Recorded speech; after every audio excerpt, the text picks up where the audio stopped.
meetings to look and hear and see the presentations of all these amazing speakers that we have. So one of the biggest things that people and audiences should be expecting from this event is the 100 top speakers from the global community of ophthalmologists. And many of them who've come in the ophthalmology power list are already here. And more important, it's 2 Saturdays, 2 hours a day, split between 2 halls. That's May 29th and June 5th. So get your popcorns out, get your sodas out, because you will not have a single minute to waste in between these sessions. Yeah, this point is important about 2 halls. It is a Ashwin idea. I love this idea. Bro, tell for us about these 2 halls, how the audience go to one and the 2 halls to explain for the audience, please, my friend. Right. I think the idea of 2 halls was basically to make it so simple and easy for audience to, swivel between the 2 halls that it's just a toggle away. All they have to do is they can, switch from one hall to the next right up on this top corner button. And more important, it gives everybody everything that they want to see at the same point of time. And so a lot of people get to see what they're seeing. Another important point that it was successful last year was the poll questions. And actually, the poll questions will be there again in this year. I'm glad you asked me that, Sergio. I mean, last year we did do the poll question, but it came up at such a last minute thing that we were not able to execute it to perfection. And I think this year we are going to have polls in every session, and it's only on our website link. So if you want to participate in the polls, please mark my words, come to the website worldwcrs.com, and you will have all your polls right then and there in the chat box, so you can just click on it and move on and see what questions the moderators have, what answers come out of it, everything live in your computer screen. Another important point is to make this event bigger than last year. It's so hard. Actually, Who helped us? How we can do it? Please, it's important to tell for the audience how difficult and how hard it is to organize this event, but we do it with love for help every surgeons in the world. Honestly, Sergio, it's not hard when you're not working. I'm not working on this. It's coming because I enjoy doing this, and I think you do too. But I have to thank some people, and I think the sponsors of this event who've actually helped us, encouraged us, helped us, and pushed us to greater limits.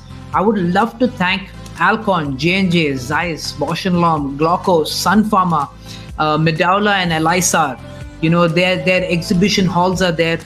Please, guys, go and see these exhibition halls. They've been constructed with a lot of love. We'd love for you to get in touch with them if you need anything of their support at any point of time. And without them, this event would not have been able to become this large and this productive. Ashwin, I think you have time to start the show. The speakers and the audience want to see the moderators too. But before to start the show, the final instructions for the audience to have a better viewing. Absolutely. So some instructions for your better viewing, I think would be, there's a chat window open for all the audiences. A small question, big question, doesn't matter. Put the question in. We want those questions answered. That's the big point here. And more importantly, and the last point over here, I'll stop with this because I know how eager you guys are getting to get on with the program in Hall A and Hall B. And make sure you see the agenda as well, because the agenda gives you the whole picture of where you want to be at which time. So these are some of the instructions from Sergio and I. Would love for you guys to enjoy the show. We'd love for you to come back and give us some feedback. You have our Instagram handles, you have our Facebook handles. Please, anytime, anywhere. Thank you so much. Thanks so much. Guys, let's go to start the show, right, my friend?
and welcome to the Dry Eye Masters session of this meeting. Thank you, Sergio and Ashwin, for putting this incredible global meeting together. And as Ashwin said, it is connecting all of us globally. Thank you for logging in from all over the world. We have over 6,000 participants. And with that, I'm going to start very briefly to say I'm Cynthia Matosian from Matosian Eye Associates. We have offices in Pennsylvania and New Jersey in the United States. But before we introduce the panel, as my co-moderator, Dr. Kendall Donaldson, is going to go over some polling questions.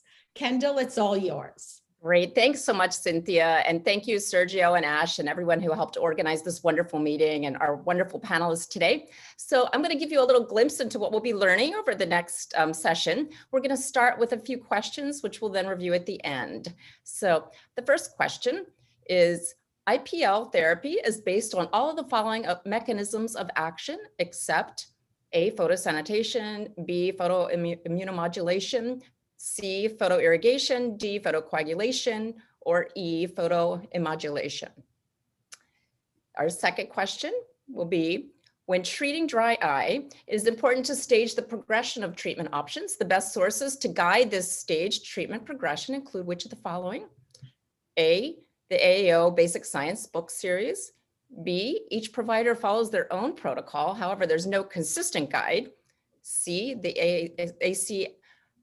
ASCRS dry algorithm. D, plug first and then treat the inflammation. Or E, it depends if the patient wants to pursue medicines or procedures. Then the next question, we have two more questions to go over. Testing to implicate, quantify, or characterize inflammation on the ocular surface includes A, point of care, MMP9, B, slit lamp exam, C, tear osmolarity, D, Sjogren's syndrome antibody testing, or E, all of the above.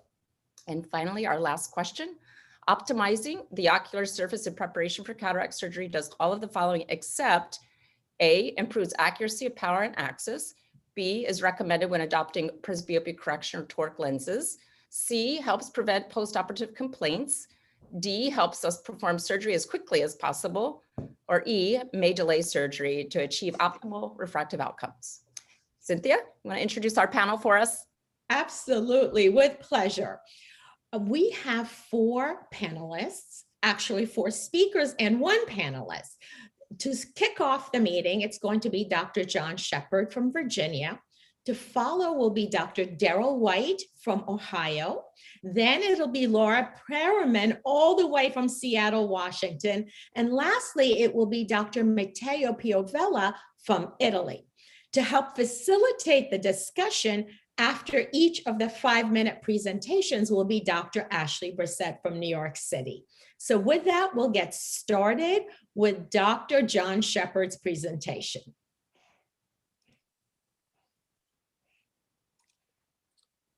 Good morning to everyone. I hope everyone is doing well. And I trust that we have excellent screen sharing here now and that we can continue with the topic. My fondest memory is that of a cataract patient smiling on the day after surgery.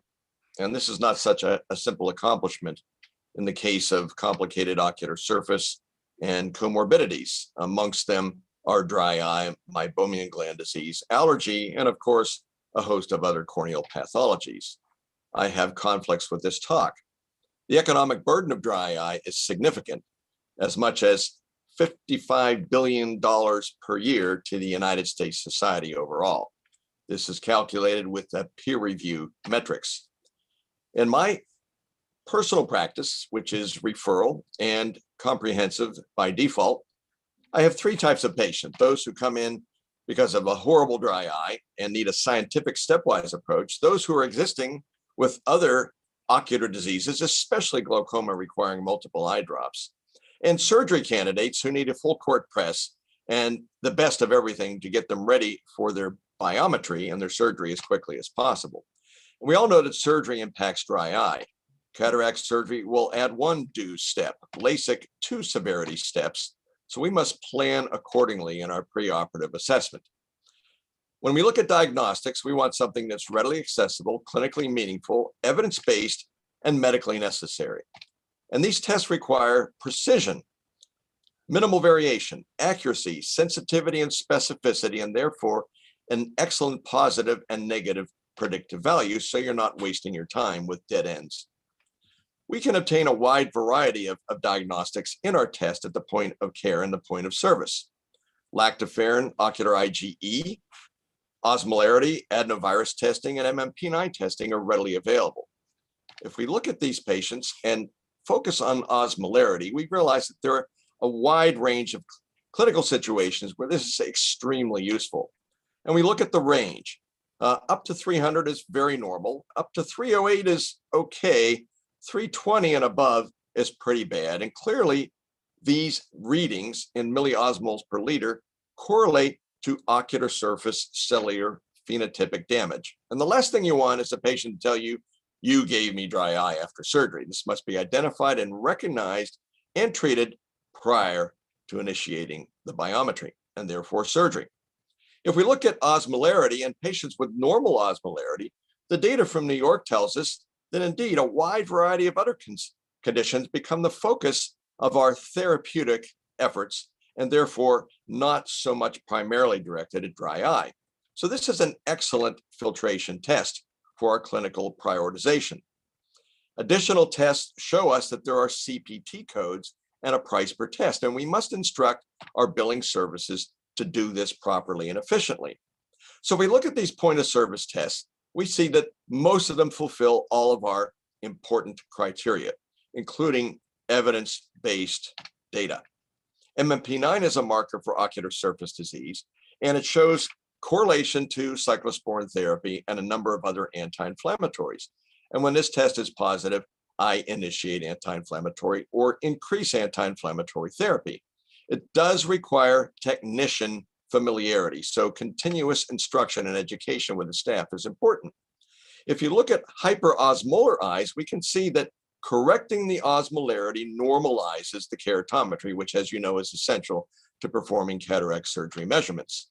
Now, the tear discovery unit will show multiple antigens and markers that can be obtained from a single specimen. This is a very competitive and useful marketplace. If we look at imaging at the point of service, these are equally important in determining the etiology and the focus of our therapeutic interventions, including mybomography, the tear meniscus and breakup time topography, the Sjogren's early antibody test obtained through a laboratory, and allergy skin testing, which we can obtain in our office. Many of us also use confocal microscopy to look not only at infectious etiologies, but the density of corneal nerve plexus. Here we see the J&J Tear Science LipiView LipiScan devices, which have become an intrinsic part of our practice because the patients can look at the pictures and understand their disease. And we see that the dynamic illumination merged with adaptive transillumination produces a DMI that gives us an outstanding image of the meibomian gland morphology. The lipid layer test actually will give us the thickness of the lipid layer, which does have some signal to noise ratio issues. And the Oculus Keratograph 5M provides a wide variety of testing, including topography and the tear meniscus, as well as dry eye parameters. This MGD-driven pathology is peer-reviewed with numerous articles indicating that corneal nerve health, conjunctival health, and visual acuity and topography are dependent upon meibomian gland function. Here we see a patient who was, prior to surgery, blessed with a horrible astigmatism and a very high corneal coma higher order aberration. After therapy, we see that the axis changed and the aberrometry was markedly improved, creating a much more accurate calculation of the axis and the intraocular lens power. And here we see the most prevalent ocular condition of all in terms of the surface, which is allergic conjunctivitis. And we can test for this in our office without needles. A simple impression over 60 antigen markers on the two forearms allows us to analyze not only the intensity of the allergic response, but the specificity and regulate the environment. If there's a strong histamine control, they're very likely very allergic. If there's no histamine control, stop your allergy medicines. They tend to be drying anyway. And if we look at confocal microscopy, academic centers can actually quantify the nerve plexus and predict perhaps not so good outcomes following LASIK or cataract surgery due to the interruption of the nerve plexus. So these tests all play a part in decision analysis and allow us to make a decision directly pertinent to the patient sitting in that chair across from us, and even delaying the referral and the evaluation for cataract surgery. That's fine. Do it right the first time. And we see that these point of service imaging testing all fulfill so many of our criteria. So when you employ and act upon point of service testing, the practice wins. You have new procedures, you have top line income growth. The patients win because they get the right therapy the first time, they have better outcomes and fewer random medications given. Providers win because the happy patients refer more patients, you get more income, and the payers win because there's less empirical trial and error therapy and fewer wasted office visits and medications. I encourage you to employ objective testing in your office setting. Thank you. That was terrific, John. Thanks so much. And now I'd like to introduce Dr. Daryl White, who's going to be talking to us about the layering of pharma and procedures for optimal control of dry eye. Daryl. Thank you so much, Kendall. Let me see if I can pull up my, this should pull up my screen here. We had tested it. There we go. And, oh golly, there it is.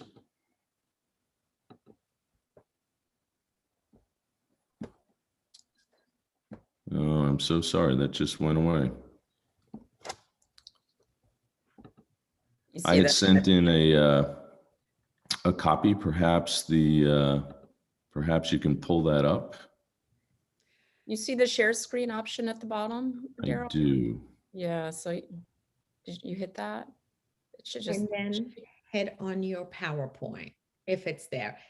If not, Liliana, if you're there, maybe you can play Dr. Daryl White's presentation.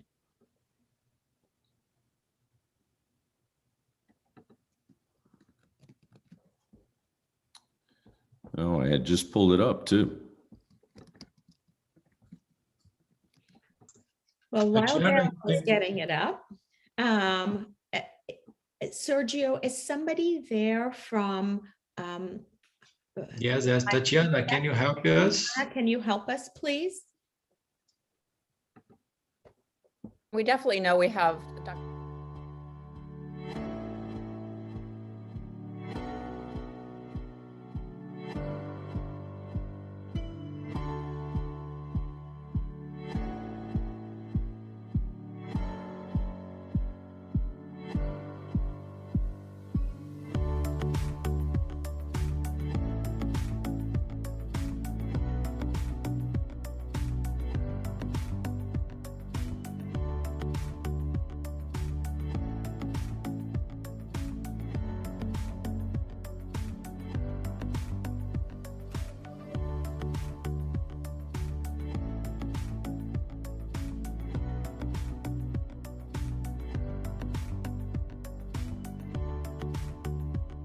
How we're going to treat the patient. And I would suggest that there are two basic concepts we should be following.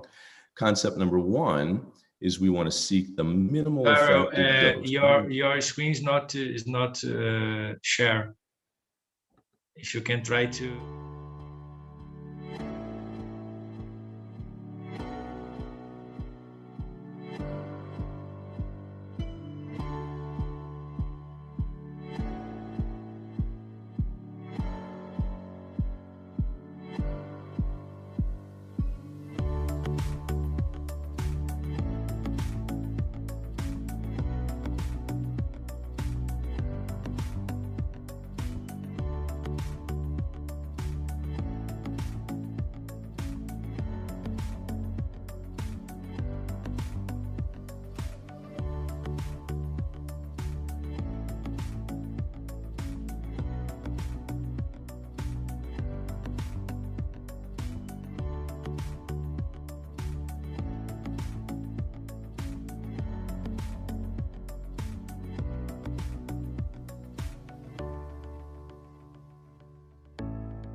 There we go. Perfect.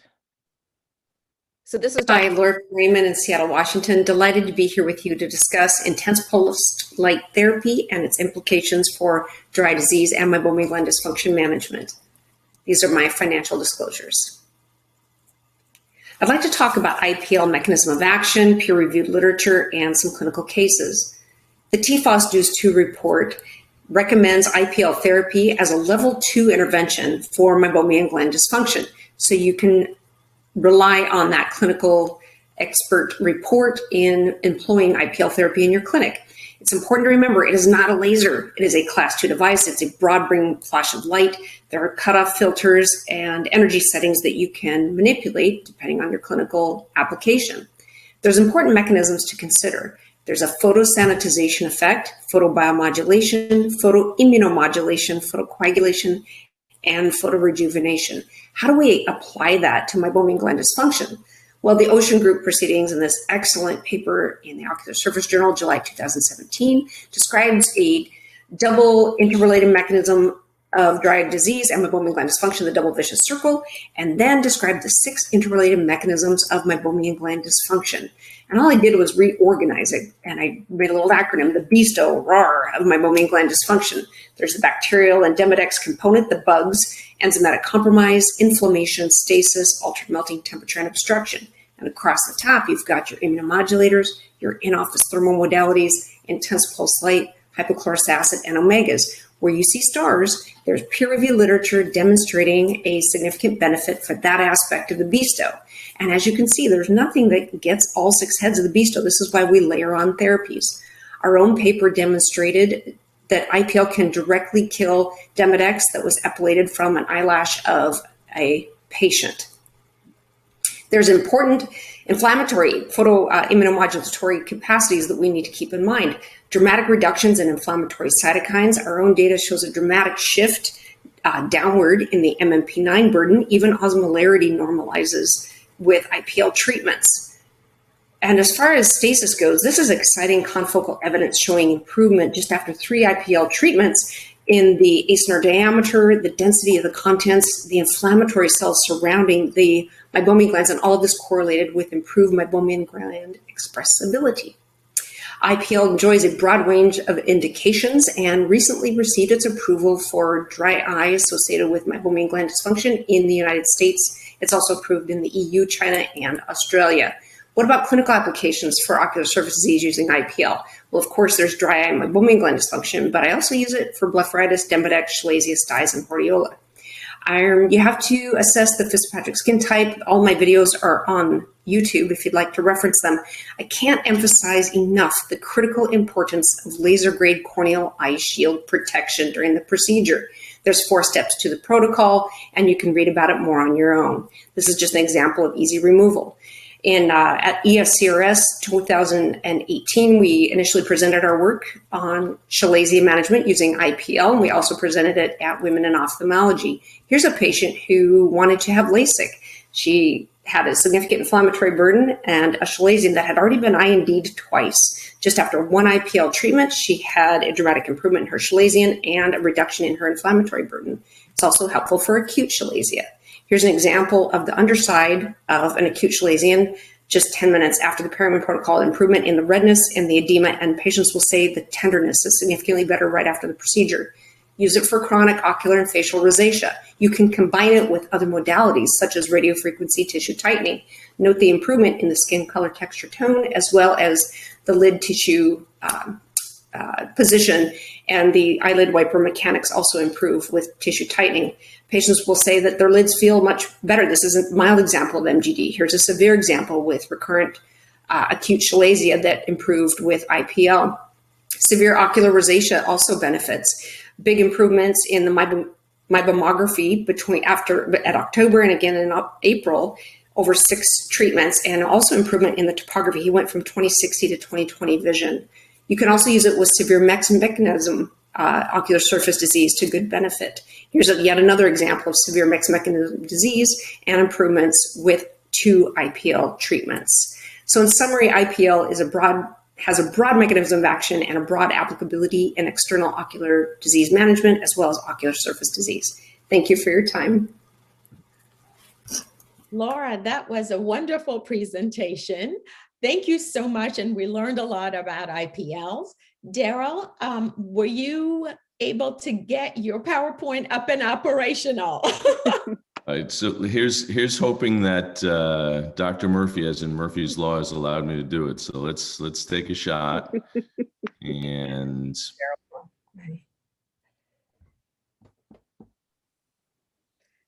and then Mateo will be going to you after Dr. White's presentation. There, if you want, you can send me for my email and I share for you. After Mateo. Sure, Yeah. sure, go ahead and do that. So Mateo, why don't you go ahead and Laura will introduce, or Kendall, go ahead and introduce Dr. Piovella. Absolutely. So we have Dr. Matteo Paviella, and he'll be talking about the pre-surgical optimization of the ocular surface. Thank you, Matteo.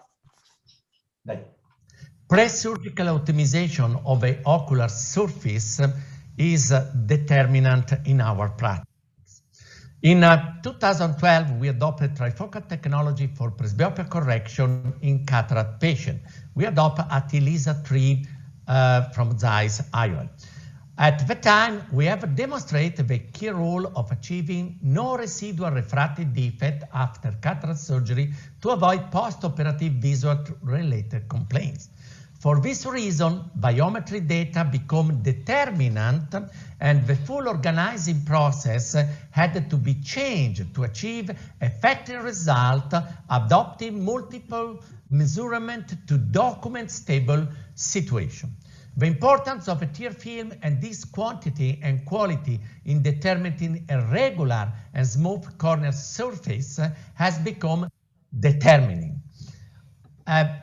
In our center, advanced biometry technology adoption with the opportunity to detect anterior and posterior corneal curvature, corneal map, and proper eye fixation, adopting IOL Master 700 TK is our choice. Innovative tear film quality evaluation, including as a routine dry eye and meibomian gland dysfunction management, adopting BLEFX and LipiFlu treatments adopted in 100% of cataract and refractive patients.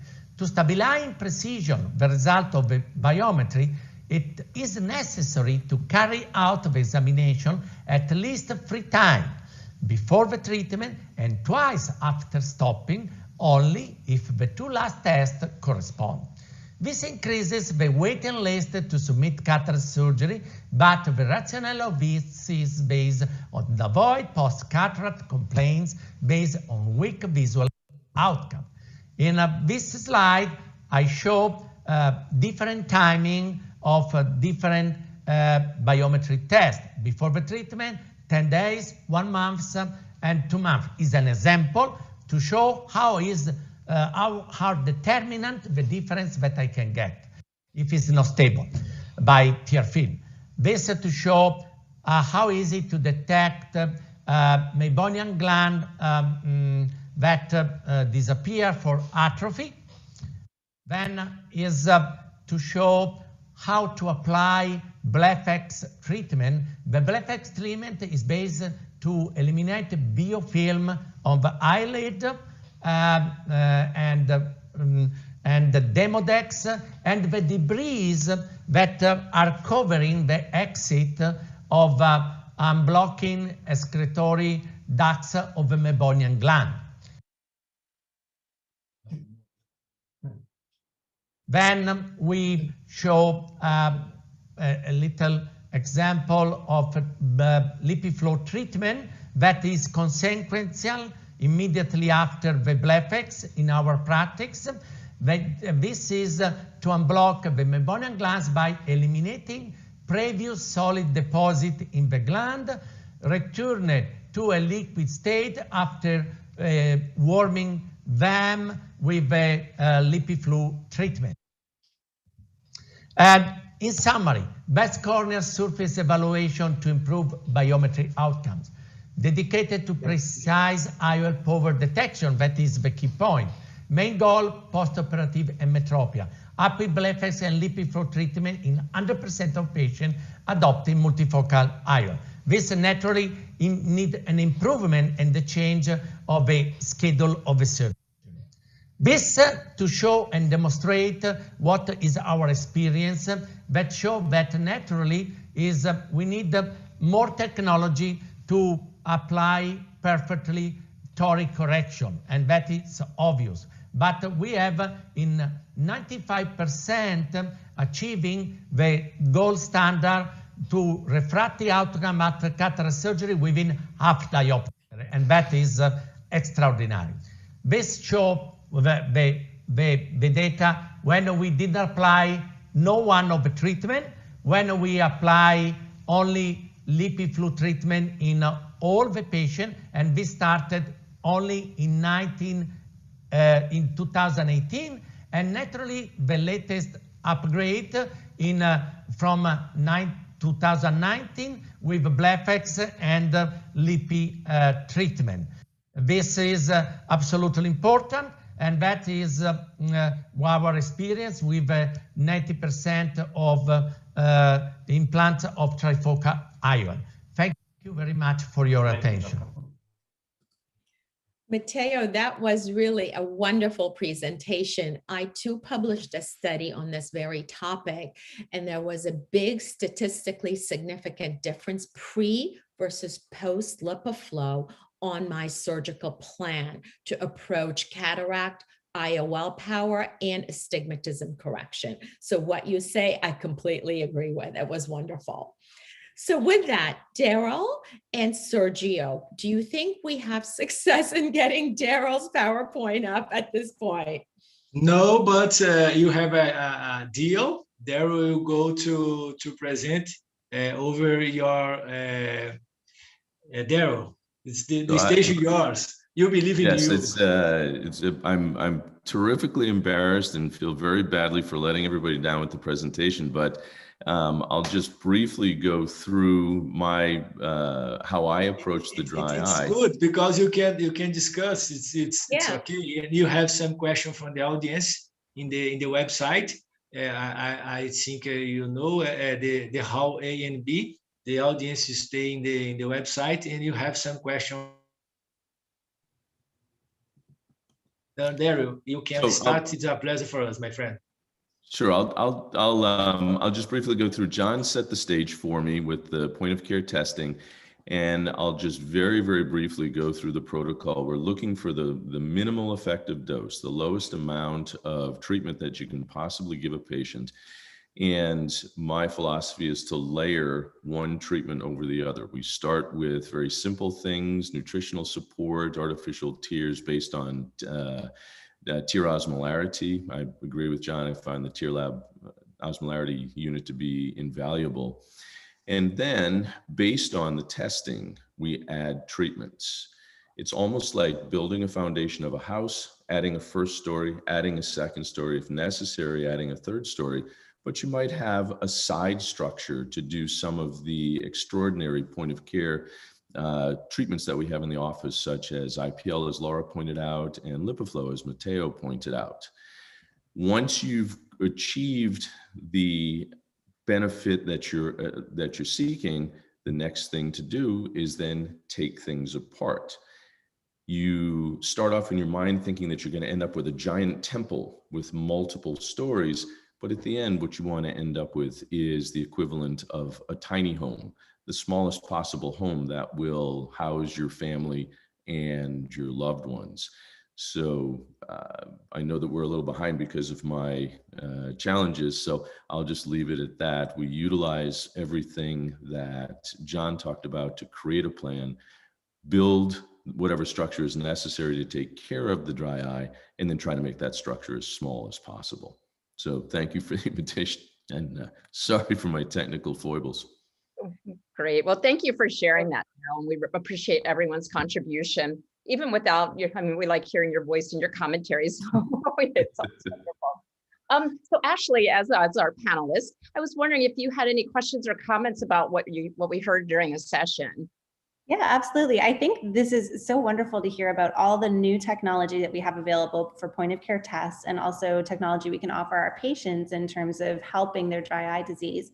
And so I kind of posed this question to everybody that presented today. For somebody who's getting started in dry eye and wanting to do this at a higher level, how do you suggest that they get started doing this? Because there's a lot of technology available. Would you say start with the point of care test? Would you say start with, IPL? Would you say start with BlephX and LipiFlow? How does somebody actually go about integrating this, this advanced way of treating dry eye into their practice?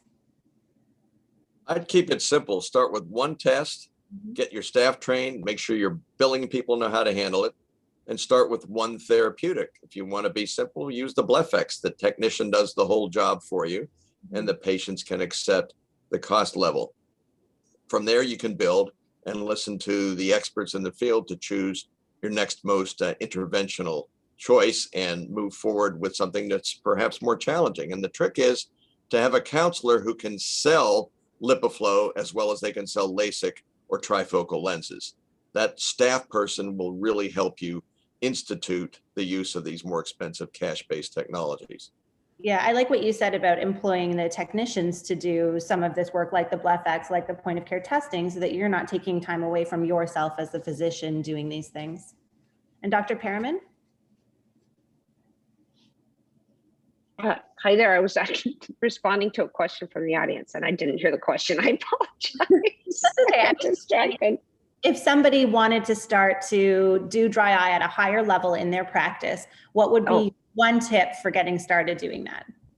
I think add on one thing at a time and be observant. So you can literally start off with a slit lamp and a BioGlow strip and just pay attention, ask the questions of the patient, track your results and your symptom improvement in your patients. And then add on a little bit of your diagnostics and then layer on your advanced treatment modalities. That's great. And Dr. White, yourself? I think I've learned from Laura quite a bit. If I was going to add one thing, I would add IPL. I am absolutely blown away by how effective and how versatile IPL is. And it takes very, very little time to get it incorporated into your practice. Like John said, if you have a practice where you are able to get people to use advanced IOLs, it's not a problem at all to get them to do the treatment internally. I used to tell people to choose one immunomodulator and learn it really well. Sadly, in the United States, because of our payment structure, you have to learn all three immunomodulators. But that one key thing, IPL is killer. So impressed. Yeah, and Dr. Piovella? Well, I am not initially an expert in dry eye or in a tear field. I am a surgeon. I wanted to get a goal. So what I think is important to share that the reality is totally different. Dry eye is not as our old mentality, something for few people. It's something that detect 100% of the population. So for this, I am obliged to apply this treatment in all my surgery. And consequently, I understood what does it mean and what I have to manage, learning all the day. So we needed to change a little bit mentality. Unfortunately, do not take care of the cost, because today, if you look at the cost, nothing is possible. But it's very important. In Europe, is not really well understand. So the United States is most advanced for that, but we needed to change the organization and take care of what are the needs of our patients. Easy, but necessary. Thank you. Terrific. Thank you, Ashley, for helping with the panel there. And thank you so much to all of our participants and our panelists and speakers today, and to my co-moderator, Dr. Matosian, and to Sergio and Ash for organizing this. And we appreciate being part of this wonderful program. Thank you. Thank you all. You guys were amazing. Have a great rest of the day. Absolutely. Thank you, everybody. Thank you. Thank you, really. Thank you. The first session is really hard. Every to start, everybody's anxious. I was too. Yes, but it's a great start the video. Sergio, is there a place I should go to answer those Bene, questions? grazie. Bene. Posso vedere le Website. chat? Clearly in low light, Basta, vai, it did puoi a andare. great, Scusami, great lo so che change. ti ho rotto i coglioni, ma It's a se great no feeling. non ce la Oh my facevamo. God. If you use glasses and then if someone says, quindi you devi don't avere have to pazienza. use anymore, E that's per a me great queste feeling. cose servono. Daryl, you covered it up well, buddy. Dude, I tried it. We tested it. It worked. Did you have a green button on the bottom? No, I hit the green button, but it wouldn't allow me to change my presence. You want a landline or a Wi-Fi? Oh, I'm on great Wi-Fi. So good at age 81. La noche y el día, es parece que acababas de I tested nacer. it on Wi-Fi. I tested it with Esa visión tan sumamente clara. No es que mejoró, es que se transformó totalmente.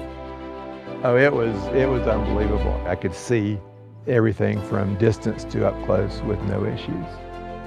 I have no difficulty driving at night anymore. Me han abierto un mundo nuevo. Fue maravilloso. Me doy cuenta que hago cosas que antes no hacía. Es difícil de explicar, pero es una sensación de alegría. Mi sentimiento fue de alegría.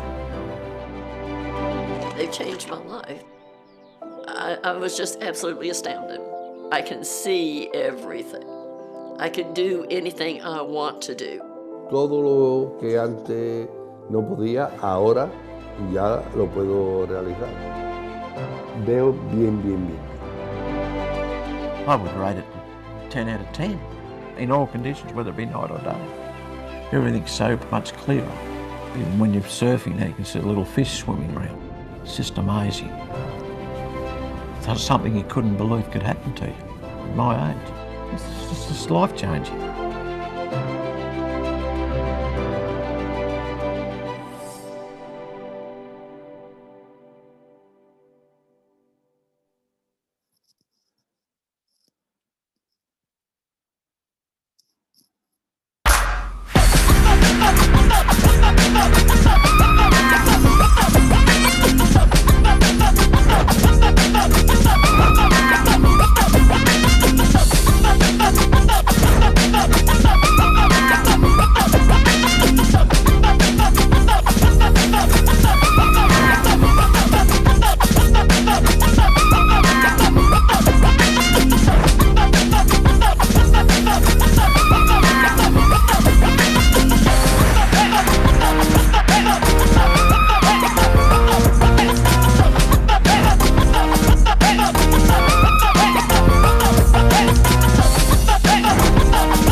Armia, Yuri, the stage is yours, my friend. Hi, Sergio. Hi, Yuri. Hello, good morning. Good morning. Or evening, wherever you are. Good evening, yes. So it's second year, the same ROC, the award Cataract and Refractive Surgery for the second year. Thanks Sergio and Ash for this great event. And hope this year to be rocking. So Yuri. Yes, good morning and evening, everyone. And to my co-moderator, Dr. Amia. We also have Dr. Prakash and Dr. Yamane in the panel with us to discuss these interesting talks. And then we have Jose Guel, Steve Safran, Atia Agrawal, and Sergio Canabrava to give us some excellent talks today. And I think we have some polls for the audience, if we can put those up. The polls you appear in the website. We can say it, yeah, Sergio. Okay. Oh. Okay. You? No problem. You can ask about the poll.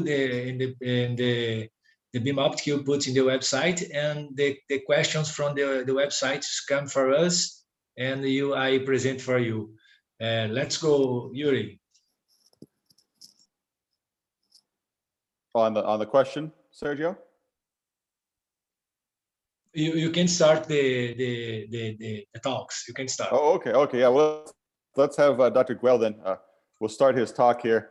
Go ahead and start Dr. Guel's talk on iris claw as an option for secondary IOLs.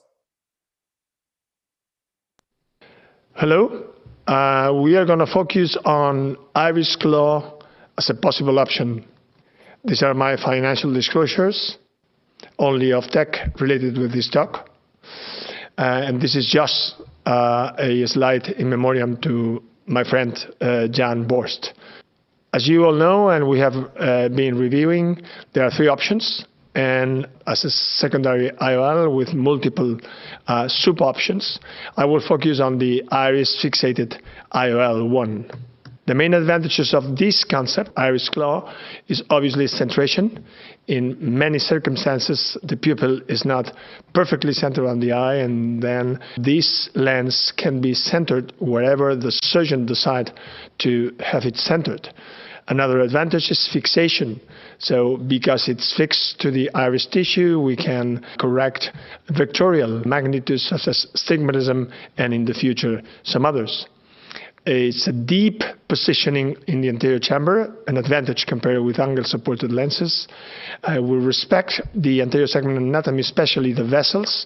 Again, especially compared with angle-supported lenses where we have a pressure and a kind of ischemia of the iris, not with the iris claw. And we will possibly have a foldable implant in the near future. In fact, that's how the foldable Artiflex started years ago as an aphakic or secondary IOL. So I will not bother you on specifics on the IOLs. You can review these on the OFTEC web, but there are some options, including the pediatric ones. And here you have a couple of examples of the surgical technique. Quick examples. The first one is a luxation of a sulcus suture IOL. You will see the area in the aptics of the sulcus fixated where the aptic eroded the prolene and the lens was luxated. And in the second case, we have a secondary implantation because a loose capsular bag. As I mentioned, it's a wonderful option for secondary implantation in children.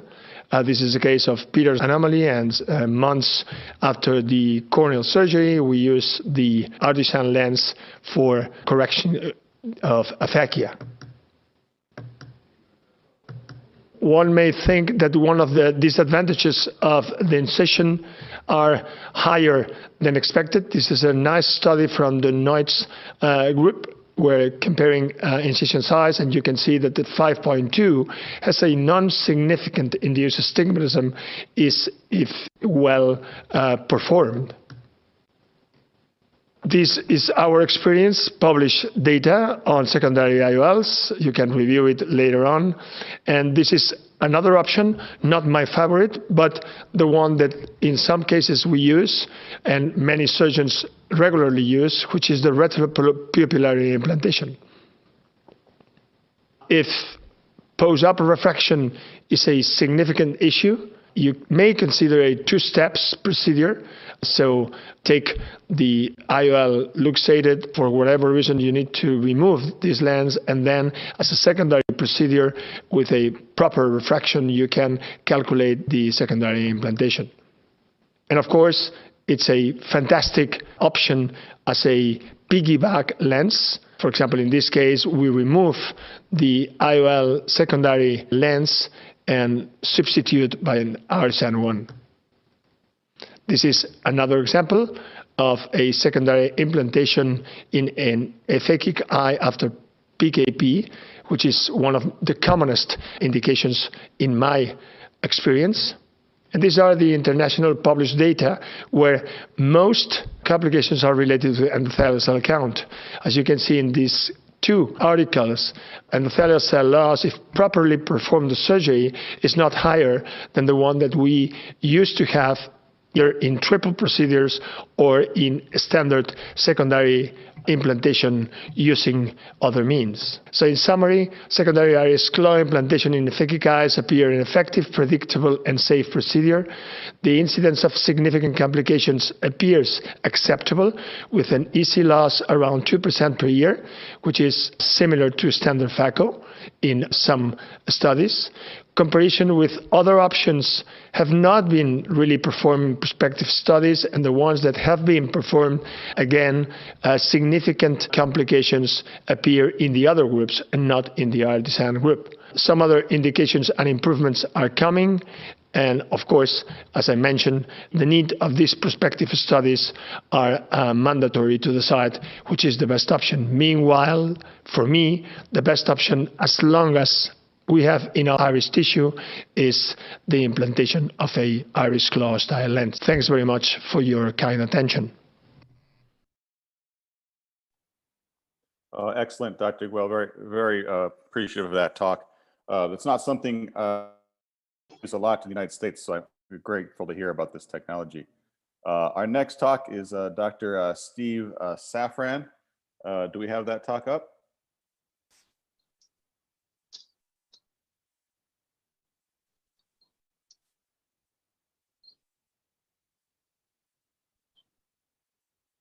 Thank you for the invitation to present this case. This is my toughest secondary IOL because it's a disaster of my own making. It's a 14-year-old boy who was referred from 500 miles away with familial bilateral ectopia lentis. This is his right eye and this is his left eye. And his lens star measurements show that his left eye is quite a bit longer, 27.64 millimeters, than the right eye, 24.32 millimeters. And the plan is to place a symphony toric on the steep axis to correct his astigmatism and give him good depth of focus. And here's the view under the surgical microscope. We're going to initiate the capsulorhexis with a cystotome and then start tearing after we've stained with vision blue. We're going to use iris retractors to provide countertraction as we complete the tear, and these are added sequentially to help assist with this capsulorhexis. And this is carried out successfully. We now replace some of the iris retractors with capsular retractors to stabilize the capsular bag. The lens is pretty easily aspirated. The capsular bag is inflated with viscoelastic.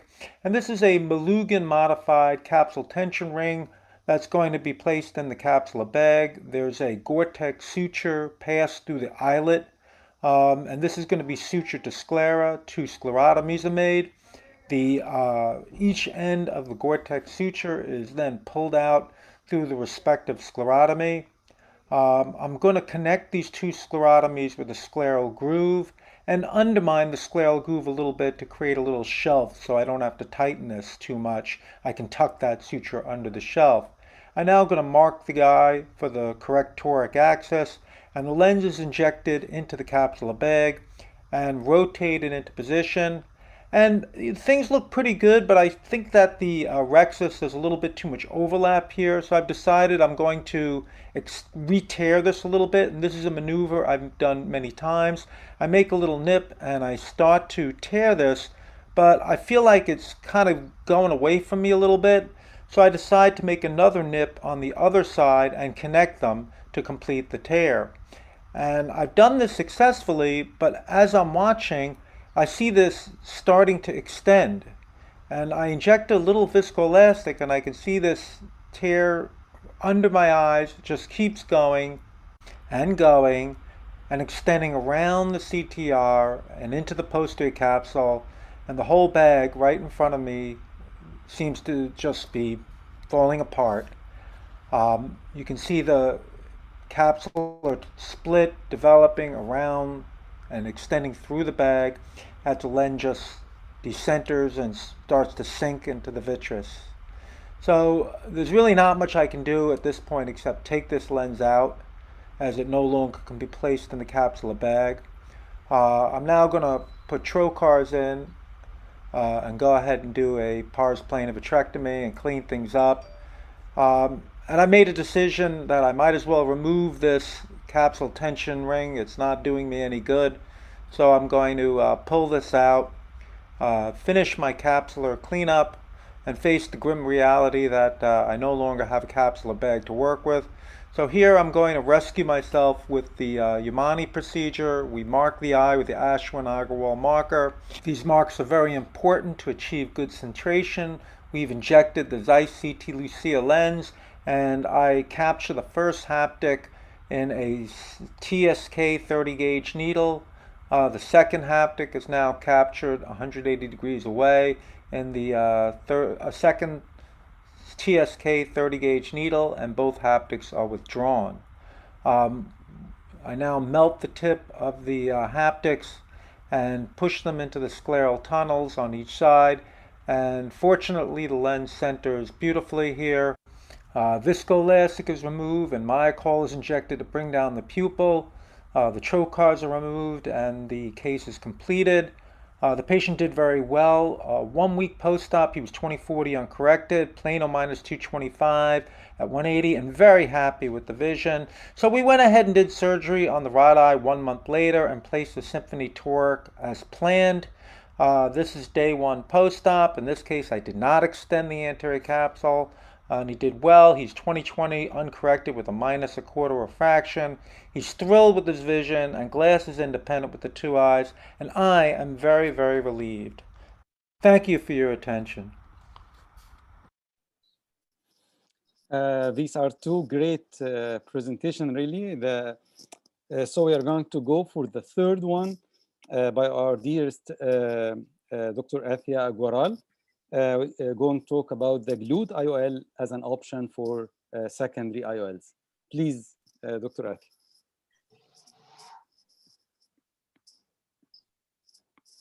Man.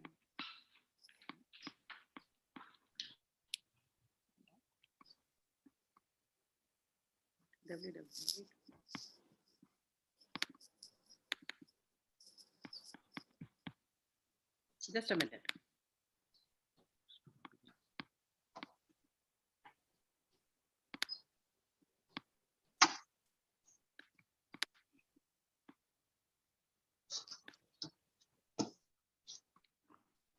Hi guys. Hi Ashraf, Yuri, Rohit, Sergio, Yamane, and of course Dr. Ashwin for having me in this wonderful meeting. What I'm going to share with you is something which we see very rarely. I just want to say a few things before I actually start the procedure. Okay, let's see the animation of what I'm going to do first, and then I'll come back to it. Let me play it from the beginning. Once again, sorry.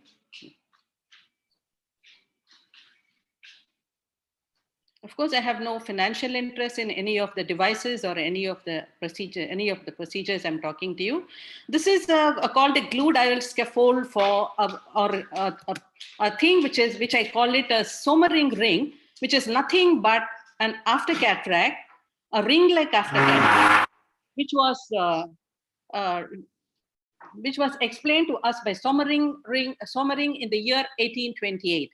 I'm planning to do a glued IOL procedure in this case, for which I'm going to show you the animation. You're all aware of the procedure, and we create scleral flaps 180 degrees apart, which is very, very important for the lens to be centered. On the left-hand side, you can see me infusion into the eye, because we cannot use any viscoelastic in these cases. We have to use only infusion with the BSS inside the eye. After creating the partial thickness scleral flaps, in this particular case, you can see the white ring, which we can see only if we dilate the pupil and if we use the iris hooks. We have to dislodge these adhesions, which are nothing but cortical remnants of some procedures like needling, decision. This is a ring, which is called a Sommering ring, which is a ring like after cataract. You can see the prominent thing here is the center is vacant. I mean, center is empty, because in procedures like decision, needling, Focala procedures for myopia in young adults, penetrating trauma in ECC, what we do is when there's a penetration to the anterior capsule, the center part of the nucleus either gets absorbed or surgically removed, and we leave behind the remaining things. What happened is the cortical fibers and the newly formed lens epithelial cell, which is mostly from the anterior capsule, they become adherent to the anterior and posterior capsule, get encysted, and form a ring-like cataract, which are described as sommering ring, and it goes under the iris, behind the iris, so retroiridial plane, and you cannot see them unless you leave the pupil, you make the pupil dilated. These are the patients who are left alone, and these started coming to us because they were operated earlier and they had aphakia and they want a correction for aphakia. So when they started coming to us a few years ago, we didn't think of any other procedure, because if you see here, there are a lot of additions between the anterior and posterior capsule. So I can't think of any other procedure, only glue dial, which is best in my hands. So I plan to do a glue dial procedure, for which, as the previous speaker said, this is Agarwal Ashwin's marker for partial thickness scleral flaps, 180 degrees apart. They have to be 180 degrees apart because we have to place the lens, externalize the haptic and place them 180 degrees apart for the centration to occur. Partial thickness scleral flaps are created, but you have to dissect them up to the limbus, because sometimes if the eyes are large, you have to go more anteriorly, so you should see the limbus. Till then you have to start dissecting the partial thickness scleral flaps. Now I'm infusing inside the eye, which can be either behind or into the anterior chamber with a trocar and cannula. Once this is done, we cannot use any viscoelastic inside the eye. A 22 gauge sclerotomy is done under the scleral flaps, and a 2.8 millimeter keratome incision is created and a lens is taken. This I call it a lucky 7 sign. Using a glue dial forceps through the 23 gauge or 25 gauge sclerotomy, you hold on to the tip of the haptic and externalize the first haptic and bring it outside. It has to be the tip, please, because if you hold it anywhere else, you're going to deform the haptic, so it should not occur. This is called the handshake technique started by Dr. Agarwal, in which you hold the haptic in the middle, come with the other glue dial forceps in the right hand for the trailing haptic, hold on again to the tip of the haptic and externalize it. So far, we have not touched the ring-like cataract or the sommering ring, which is still lying there. This is called an IOL scaffold because I have created my own support there, or I've created my own posterior capsule, which is absent in this case. Now, this is a ring which has to be dislodged, which is very difficult. I'm trying to do that. Now, because the IOL is there, which is already inside the eye, we don't have the fear that this ring, when it gets dislodged, will go back posteriorly. To visualize this more better, I've used some iris hooks and started clearing up this ring-like cataract, but this is not going to come with my vitrector, which is just a 23 gauge cutter. There are a lot of additions of these anterior and posterior capsule with the cortical remnants, which has formed a ring-like segment for so many years, and it has got some vitreous additions. So clear vitrectomy has to be done. While dislodging this, you have to be careful that you do not dislodge this ring segments posteriorly, otherwise you have to do a 3-port vitrectomy. I'm using a phaco probe now because the ring is very hard, and using the phaco probe, I'm going to phaco this sommering ring in one half of the eye. A little bit of vitrectomy once again is carried out. We don't want to leave any vitreous there. The same procedure is carried out on the other side of the eye, and same thing I did. You have to be careful that you do not dislodge this ring posteriorly. Using the phacoemulsification and using the scaffold, which is my glue dial, which is going to act as a support for me not to dislodge this ring-like segments, I'm going to remove this bit by bit. These are the additions which are there to the vitreous and the lens matter, which I'm clearing, and now I'm phacoemulsifying this ring segment and bringing them out of the eye thoroughly. Now, once you finish doing that, you have to make the pupil round. If the pupil is not round, then I would have gone and done an SFT or a single pass 4-throw pupilloplasty. Once finished doing that, you take the glue, which is a combination of fibrinogen and thrombin. Not only you glue the flap which you have created, and not only the conjunctiva, the remaining glue can be used to create so many paracentesis which you have created, the main port, the one paracentesis, and the port which I created for infusion. All these are glued with the fibrin glue combination, which is from a German company called. And then once you see this patient, 1 month post-operatively, I actually dilated the patient to check that his vision was 20/20. We have done quite a lot of these patients who are coming to us, not only our own cases referred by other doctors. These patients come to us mainly for aphakia. Thank you very much for your patient hearing. Thank you so much, Dr. Assia. As usual, great presentation. And now we are going to shift it to Sergio Canaprava, my dearest friend. And you are going to tell us your technique, what's your peers and tips to achieve a great outcomes. Please, Sergio. Arnya, Atya, Gail, everybody's here. Yamane, Yuri, thank you again. It's a great success for this event again. 3 channels to watch. Let's talk about my tips about the technique. Let me share here.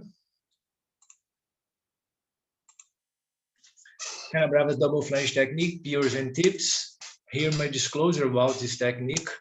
After I see the Yamane flanged in 2016, I start my research with the double flanged polypropylene, and then the years after, I publish it in the film festival.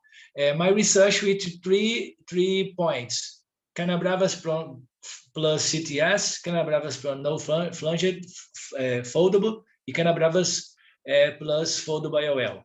With CTS and no foldable, I suggest 26 gauge needle and 26 and a 50 polypropylene.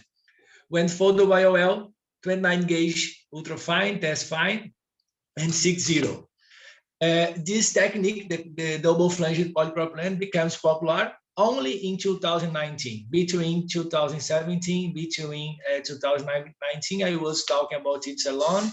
Was so difficult to present it. Nobody believe in this technique in the beginnings because nobody was talking about polypropylene. And here I will tell about some tips, general tips for all who want to use prevalence test, tunnel, flanged size, and suture adjustment. Here is important: before to start the surgery, any surgery that you use the Canabravas, you need to test. Mark 2 millimeters. Observe the tunnel. Like in the Yamane tunnel, you need to do a tunnel, because if you go directly, you have problem with the flange at the end. You need to insert the flange inside the tunnel. And observe my right hand with the microforce. I help the polypropylene to back, and I back the left hand with the tunnel again here. The next tip is the size flange. Observe this video from Dr. Kashikian. He used the Canabrava technique for iris, artificial iris, but it's common in the beginnings. A lot of surgeons do a large flange, and you improve it with the time. Don't need to do a large flange. If you do a long tunnel and a small flange, it'll be okay. Here, left side in the green arrow, have the size of the flange, and the right one, you have a big flange. Here, adjustment suture is the good point of this technique. You can adjust the flange, the suture, to put the IOL in the right position. You can push and pull till the IOL goes in the right position. Here, and I suggest when you to do it 4 eyelets IOL, you can do the up flanges at the end. Okay, to no foldable IOL. No foldable IOL, it's important to use this kind of IOL. It's IOL with eyelet in the haptics. Here, another point in this no foldable IOL, you need to insert the IOL in the sulcus, like here, observe. You need to do a pronation movement like now, and you need to be sure that the IOL is in the sulcus. If the IOL is in the sulcus, okay. If the IOL is not the sulcus, you can have some tilt. And observe how the suture, one is up and another is down, like because the tunnel is important. In the IOL, I know the first time I published about the piecing IOL, I was using an IOL punch. and I did a lot of research about it. And after I published this piece in IOL in AAO website, many surgeons around the world start to piece in it. But in my research, is not so stable. Then be careful about piecing IOL. If you start it, do a research, test it, because in my research is not so perfect. Okay, foldable IOL, the best foldable IOL is for eyelets. You have acros, you have Physiol Micropure, you have Arts from France, and you have Mini Opta. Physiol Micropure is acrylic hydrophobic and acros acrylic hydrophilic. Then I prefer Micropure Physiol. And to use the cartridge, it's possible to use technique with cartridge. I suggest the Alcon B, type B cartridge, and observe at the end, when you start insert the IOL, observe you need to back to not cut the eyelets. Back now, look. If you don't back with the injector, you can cut the eyelets. Now you go again and insert it. Now it's okay. Okay, post-operative management to finish it. If you do a large flange, you can have some inflammation, conjunctival erosion. This patient, for example, I treat with moxifloxacin for 7 days, and then I back to the operating room to reduce the flange and reinsert it inside the tunnel. Here, another patient had a conjunctival erosion. Then I back to the operating room, don't wait, because you can't have endophthalmite. And I use a simple needle, and I back it. Observe, the flange stay long. This was the problem. One problem in the beginning of the technique too. And I cut it again, and I redo, look, I cut it, and I redo. Now I redo a flange in the right size.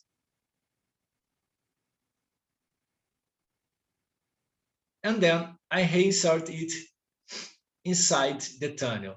Then it's a pleasure to talk. I like to say thanks, Yamane, to create the flanges. It's opening door for me because nobody was thinking double flange. I think the double flange can help many surgeons around the world. Thank you. Thank everybody. Thank Chin to stay here. Gail, I like you in the car, my friend. Thanks, everybody. Thank you, Sergio. It's a very informative presentation about your technique. It's very nice, really using all the types of the IOLs. So Yuri, you can start our discussion. Okay, let me see if I can share my screen here to show the results of the poll. There we go.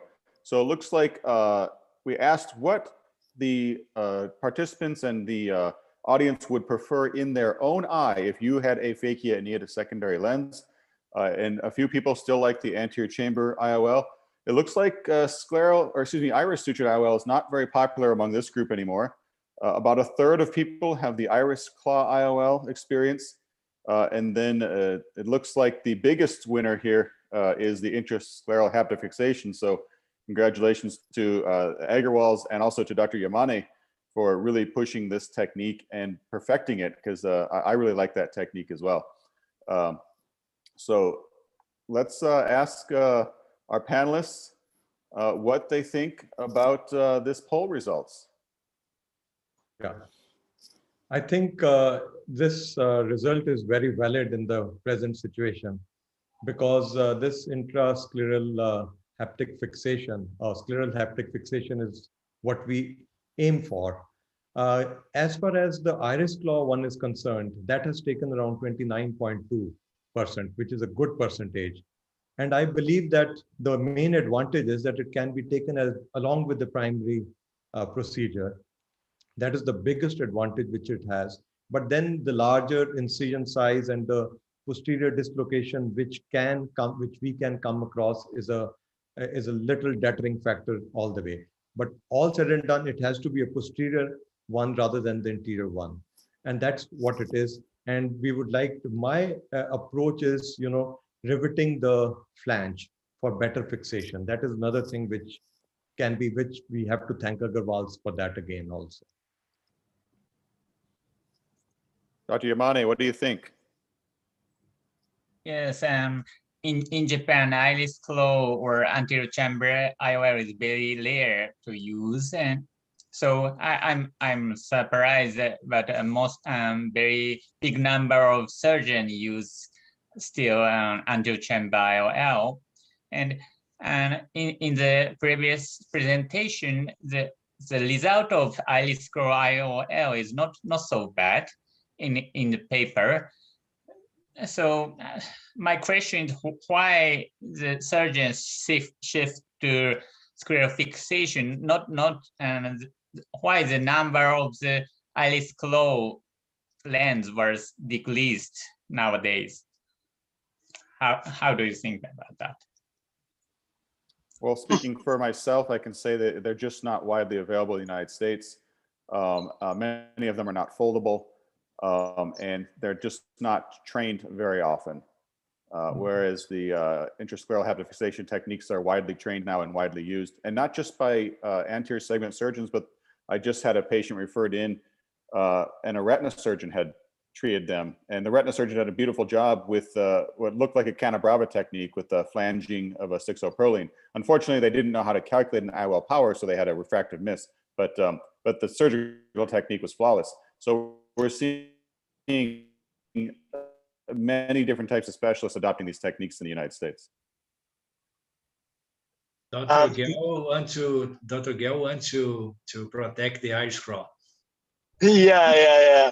No.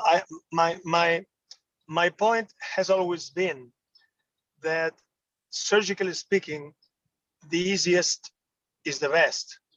So from that point of view, I think, and that's why I'm still using the iris claw as my main secondary implantation, is a relatively quick and extremely safe procedure.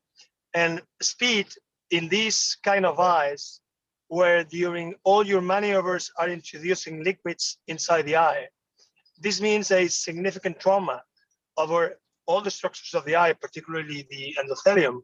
So it's quite curious that one of the criticisms that, at least in Europe, has had the iris claw as a secondary implantation are chronic endothelial cell loss, is on the other side combated by techniques that during the surgery produces a significant trauma to the endothelium. So anyway, I personally think that when a surgeon gets trained using the iris claw, he or she becomes a quite fan of this implantation in those eyes where you have enough iris tissue.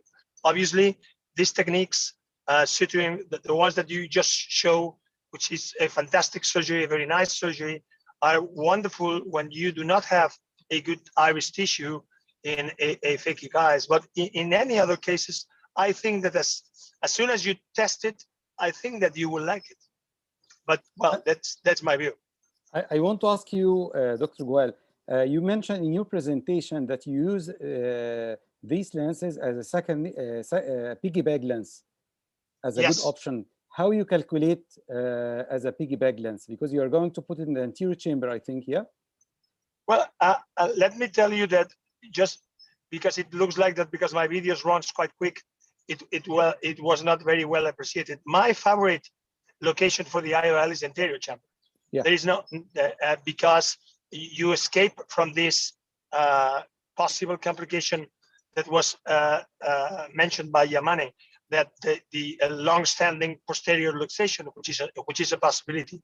Anteriorly is very rare, extremely rare, if there is no trauma. As a secondary implant, as a piggyback lens, is much easier, the calculation, because the problem sometimes is the calculation for the IOL when you're gonna take another luxated lens out. So sometimes the calculation at that time is difficult, but as a piggyback is easy because it's the same calculation that you do when you're using a phakic IOL implantation. So you're using the iris claw as a phakic lens. So it's very easy. Van der Heijden formula goes straight away. I want to ask Dr. Yamane. Some people find it difficult to engage the haptic in the needle. It's not an easy, especially in the right side when they are using their left hand. So if they get the haptic little bit kinked and they at the end they succeed to put it, but you see that the IOL is not properly centered. What you are going to do in this situation? You're going to remove the whole lens again, or what you are going to do? So me? Yeah. Yeah.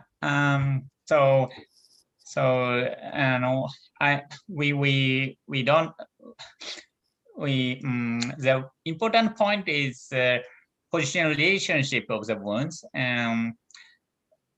If you choose the right position of insertion of the needle and the wound of main wound for IOL insertion, it is easier to insert the haptic into the needle. And if you deform, break the IOL haptic, you must change to new IOL.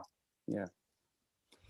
Another question to Sergio, because when you are using the IOL, the hard IOL with 2 holes in the haptics, do you prepare your 5O Prolene in the needle first? So when you introduce the needle, including the Prolene, then you bring the Prolene out from the main wound and then cautery the Prolene, or how you do it? Because you didn't show it.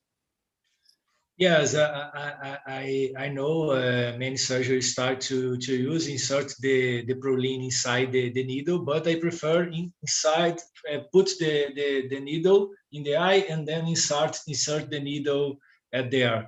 I think don't have difference, but it's a great modification too. Yuri? So Sergio, I need some help coming up actually on Tuesday. I have a case. It's an elderly lady. She has pseudoexfoliation. Her one-piece IOL from 10 years ago has begun to sundown a little bit. And I think I can just lasso the haptic of this single piece of acrylic that's still in the bag and just elevate it back up, and I think she'll do fine. And normally I would have done some Gore-Tex or something like that, but I think for the first time I'm going to put a 6O Prolene and double flange it. Have you lassoed around the gusset of a haptic to bring up a sundown single piece acrylic? No, I don't have experience. My research now is in these three ways: CTS, no foldable, and 4 eyelets IOL. I don't have experience, but I think it can work. Yeah, did it work? Well, I do it next week. I'll let you know. I've done a lot of different devices, like a CTS or as you've seen with putting the needle through the toric IOL, and every time I've done it, the Canabrava double flange technique, it's worked out beautifully. And I loved your talk showing all those little important things. One thing I do differently is if I can, I make a small Hoffman pocket based at the limbus, and I actually just bury the nubbins right in the sclera there, and it works just fine. And then they can never erode through the conjunctiva, which I haven't seen, but I don't want to either. So it's a good I'll let you know how it goes. But in the United States, I found I don't know if there's different sizing of needles and sutures, but a 6O Prolene fits into the 30 gauge TSK needle, and that's the biggest suture that will. And so that's what I tend to use. For me, I use the 5O Prolene for the Canabrava, because I also have a case on Monday, but I'm going to remove Yamane. Sorry for this, because it was decentered after 3 months. So I'm going to do a different technique. Maybe it goes well. Guys, our boss, Dr. Ashby, is talk to us to close yes. But Rohit, did you want to say anything to close? Dr. Prakash, do you want to say anything? It's mute. Yeah. Organized session, and I think we have to move on because we are running short of time. Atya, did you want to say anything? I said I'm saying that it's a wonderful session. I learned so much, and thank you once again for having me. And I think we are really behind the time, so we should move to the next session. Shin, thank you. Bel, thank you. Armia and Yuri, the last words for you, the moderators. Thank you. Thank you. Thank you for everyone. Thank you, Yuri. Thank you. And Thank thank you. for everyone. Thank you all. Thank you.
Roger, you are the moderator, man. The stage is yours.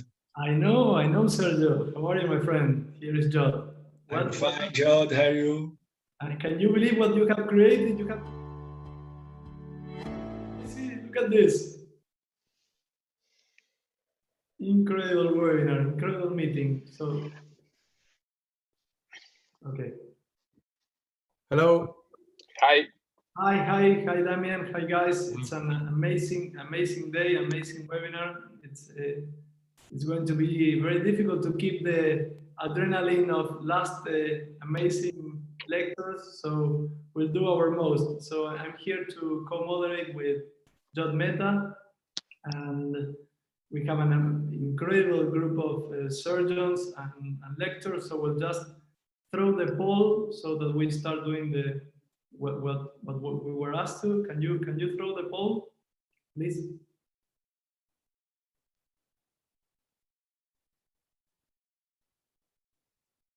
The post appears in the website, Roger. If you want to go, the audience you answer there, and after the beam optics sent for you.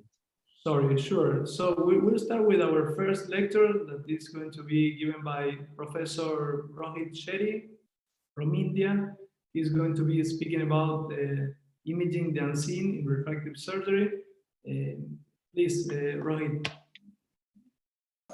Hi, I think I have a pre-recorded my videos. If somebody can play it for me.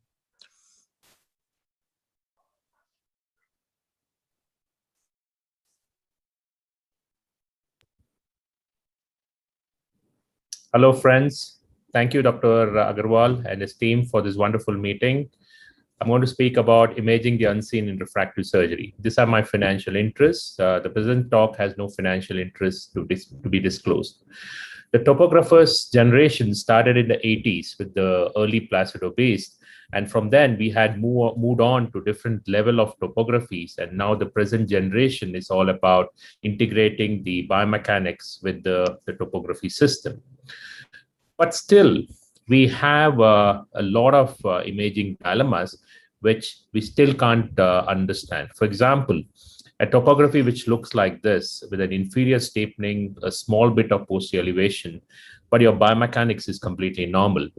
And you can see that the bad D, which is the indicator for multiple parameters, seems to be on a borderline, even though the curvature seems to be completely suspicious. However, the other topography on this side looks normal when you look at it, but the biomechanics is suspicious. Both your CBI and the TBI indices are suspicious. So we have a lot of these dilemmas when every machine is trying to pick up something differently.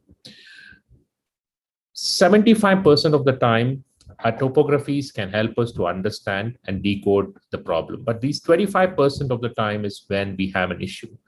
And that's what we need to understand the real truth.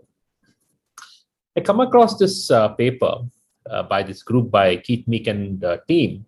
They've been doing a lot of work on ultrastructure imaging of the collagen and trying to differentiate between the control versus keratoconus or suspect keratoconus. So at this point of time, we thought about this idea, whether we could use the newer ways of imaging to understand how a collagen looks. And with generous technical support from University of Vienna, we are able to develop this system, which is a polarization sensitive OCT, which looks at how the every fibrils of collagen uses polarization and how it changes in healthy and abnormal eyes. And this is a healthy eye. So this is how an electron microscopy looks. This is a diagrammatic way. And this is how a healthy eye looks, the darker segments of blue. And when you have an unhealthy eyes, the collagen polarization changes and you see a different picture. For example, if you look at these two images out here, this is a topography, and you can see that there is a suspicious bad D on the pentacam.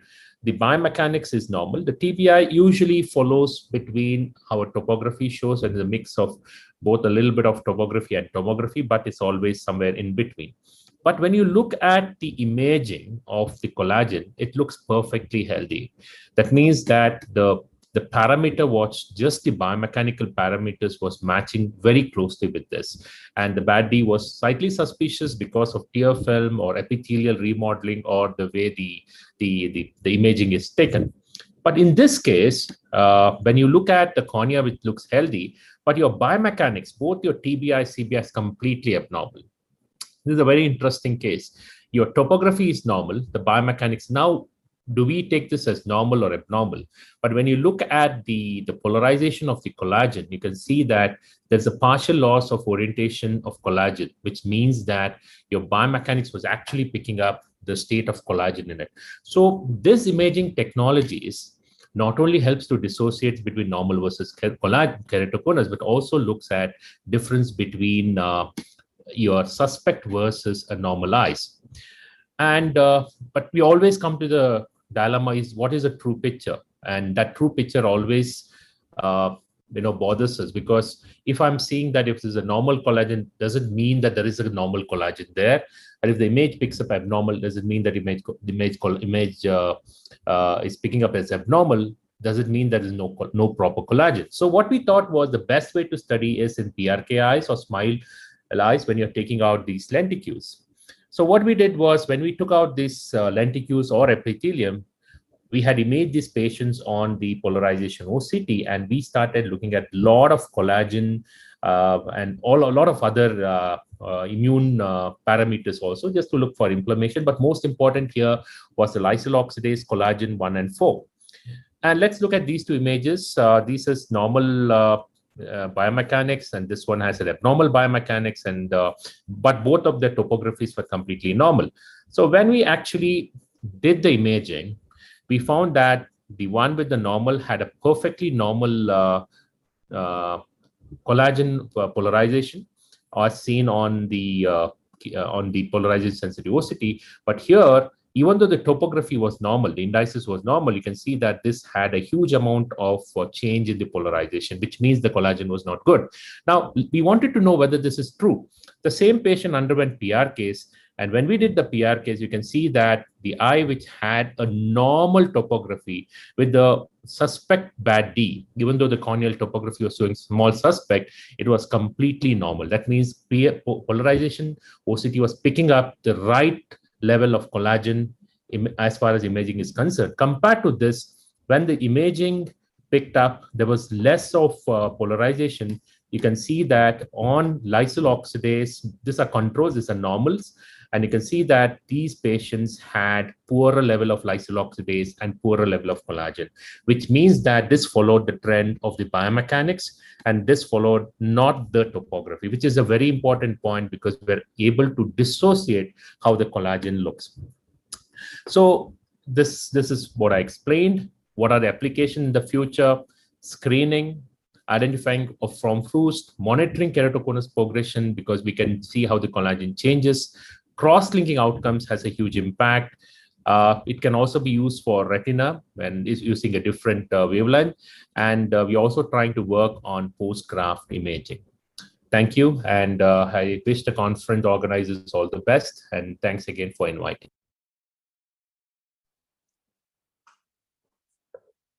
Amazing presentation, Rohit. Very, very interesting. I'm not sure, Sergio, if we are supposed to have a short discussion now or we just move forward and we have a discussion after all the talks. You enjoy the side. The session is yours. Okay, good. I like that to be free. Okay, just a quick question, Rohit. Incredible presentation as usual. When is this going to be available as a tool commercially? Do you have any idea on that? Dr. Demagatiner from France. I would like to thank the organizers for inviting me to this refractive surgery symposium.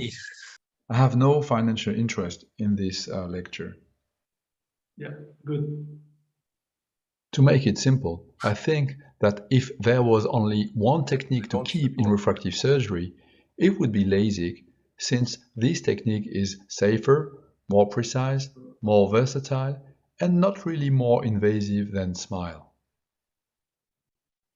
Both Lasik and SMILE are safe techniques, but performing a SMILE is more surgically demanding. Here is an almost exhaustive list of potential intra- and postoperative complications of the SMILE technique. In red, I have highlighted the intraoperative complications that are specific to SMILE and which do not exist in Lasik. In comparison with a dislodged Lasik flap, the management of the consequences of incomplete lenticle extraction is much more complex and can induce definitive visual loss due to the high degree of irregular astigmatism induced. The submicron precision of the excimer laser is on par with light in terms of dimension. The cavitation bubbles are approximately 10 times larger. This implies a reduction in the attainable precision. In SMILE, we must do without personalized correction. In terms of indication, we can only be struck by the fact that more than 10 years after the introduction of the technique, surgeons still do not have a routine correction module for hyperopia. No less amazing is the lack of aspherical, topo, or Wefren-guided custom corrections. This reflects certain inherent limitations in performing cutting and extracting a complex-shaped lenticle sculpted by less precise laser tool.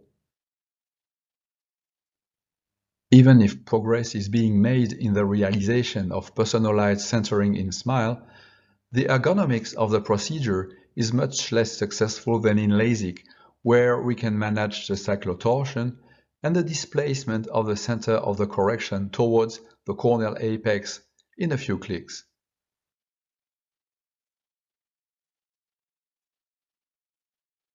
From a general point of view, how would a technique which would be genuinely less invasive provide a longer recovery time?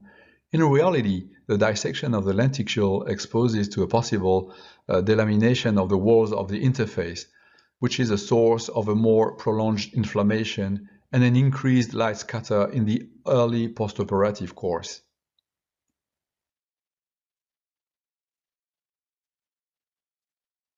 For the same degree of correction, the SMILE is usually greater in terms of depth reach in the stroma, due to the generally greater thickness of the cap compared to the flap and the pedicle of about 15 microns, necessary not to have a lenticle edge too thin and tearable.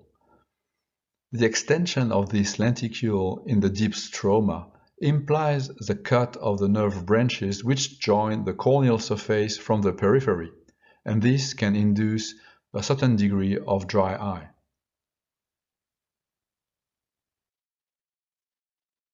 It emerges from these observations and reported cases that the susceptibility to ectasia of the SMILE technique must be considered as identical to that of Lasik. This is the major point in my eyes which favorably distinguishes Lasik with respect to SMILE, the ease with which the enhancements are carried out in the short for over or under corrections, the medium for wound healing regression or myopic progression, and even the long term for retouching the non-dominant eye for monovision at the age of presbyopia. In conclusion, SMILE is a technique that can be of interest in certain cases and for patients who are apprehensive about the creation of a stromal flap. SMILE has been proven in terms of safety and efficacy. However, this safety and effectiveness does not seem to me yet to be on par with what Lasik provides. Lasik remains the best choice in 2021 for the reasons listed here and the facility to perform long-term enhancements in a context where we must be able to benefit from all the opportunities to achieve a correction of the most precise. Thank you very much for your attention.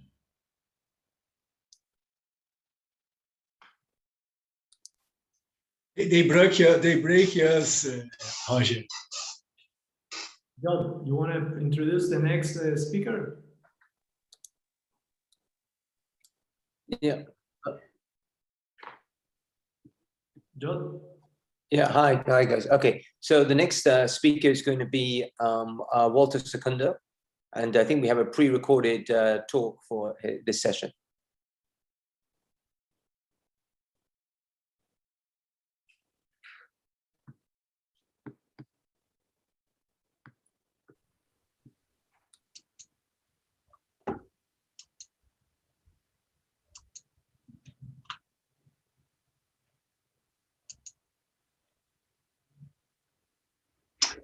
Dear colleagues and friends, in the next 5 minutes, I'll give you an overview about our experiments on biomechanics in those in vitro experiments in human corneas. As you can see, here is a group from Harvard and from Zurich in Switzerland. We've been working together for many years. As a background, it's widely believed that myopic SMILE alters corneal biomechanics less than flat-based procedures such as Lasik or femtoLASIK or flex. And the reason is that there's minimal damage to the anterior corneal stroma and bone layer. Again, a mathematical model based on randomized in vitro measured tensile strength of the cornea was published by Weinstein in 2013 and then later confirmed by Cataract and co-workers in 2020. Also, our group came to the very same conclusion using in vitro experiments on porcine corneas, and we published this in 2017. What are the methods? The method we use was published by Kling in 2012 and Hammer in 2015, where we basically have an apparatus where a cornea is placed and with a bulger, we push the cornea from the endothelial side toward the epithelial side, the very same mechanism as you would have with increased intraocular pressure, rather than comparing to those in vivo experiments using Coris or hysteresis, which actually not what's happening in keratectasia, because the pressure comes from within. So the first experiments, femtoLASIK versus SMILE, 22 fellow eye human corneas of 11 donors.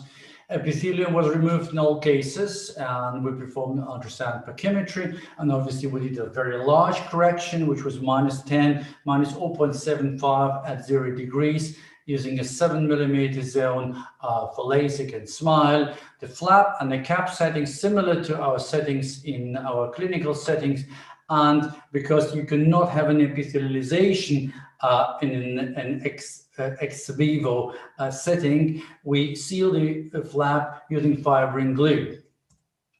And when you look at the graphs, it's very obvious you see the red line for SMILE and the blue line for LASIK. Then SMILE performs much better and is similar for the elastic modules, and it was highly significant. So in other terms, when I'll show you as a histogram, you can see the SMILE was 1.47 times stiffer than femtosecond LASIK, or otherwise, the femtosecond LASIK, its tensile strength is 31% less as compared to SMILE, again, for myopia. Also compared with PRK, very similar setting, it just instead of femtolasic, PRK was used. And here we go. The difference were much less pronounced. And what's interesting, the PRK, particularly with this train over one, appeared even to perform better. However, when we checked for statistical significance, there was no statistical significance, but there's a trend that PRK appears to perform better and more superior in terms of biomechanics than SMILE. Definitely not inferior as the LASIK or femtolasic does. What about hyperopia? Again, similar setting, 26 fellow eye, human corneas, 13 donors, right eye SMILE, left eye the same donor, femtolasic, plus 6 diopters correction. Again, a large correction, so we'll be able to measure and see the differences, and the very similar setting. And what we've got here was a quite interesting finding also for us, because we were expecting, as it was done in myopia, that SMILE performs better, but it didn't. It did not perform better. There was no statistically significant difference between SMILE and LASIK when we treated hyperopia. Well, how does it come? We try to understand, because we said in myopia, SMILE is 31% stronger than femtolasic, but does not appear to have advantages over PRK. In hypermetropia, we showed no difference between SMILE and femtolasic.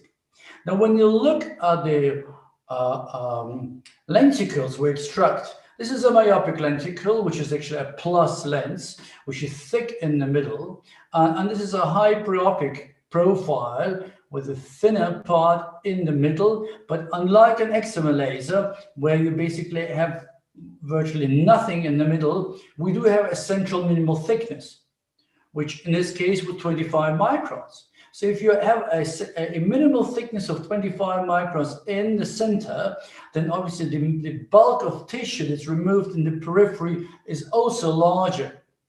So we tend to remove more tissue in the periphery, particularly in the mid-peripheral stroma, which is actually the strongest part of the stroma.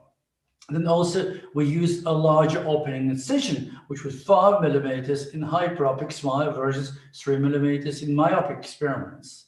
And again, cap by itself might be a barrier of the elastic behavior of the remaining corneal stroma, because this is a huge lenticle, basically going up to 8.6, 8.7 millimeters. So these are the ideas so far. And what we can conclude is, while a myopic SMILE is a way superior to femtolasic or LASIK in terms of corneal biomechanics, it did not show any difference for hyperopic corrections in our ex vivo studies, which means once approved, and we are just in the process of approval for the hyperopic SMILE. So once approved, the hyperopic SMILE will have to be studied thoroughly in order to figure out the advantages and disadvantages over the femtosecond laser. Thank you very much for Malbec, as it right now looks, look out of the window, it's beautiful weather. Have a good day to every one of you. Thank you. Very nice presentation. We will have a discussion after all the talks. And let me introduce Maria Ximena Núñez from Colombia. She's going to be with us in the discussion. It's great to have you with us, Ximena. And the last presentation will be given by Luis Izquierdo, our good friend from Peru, and he's going to be talking about clear in lenticle extraction. Thank you, Roger. I'm very happy to be here. Thank you, Sergio. Thank you, Ashvin. Thank you, Roger.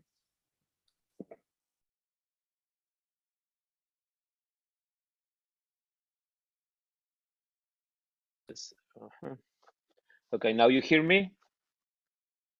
And you can see the presentation? Good. Okay, so my topic will be the clear. This is the platform we use. This is the C8. You can have these different procedures for cataract and cornea in the same platform. Okay, and now you do this new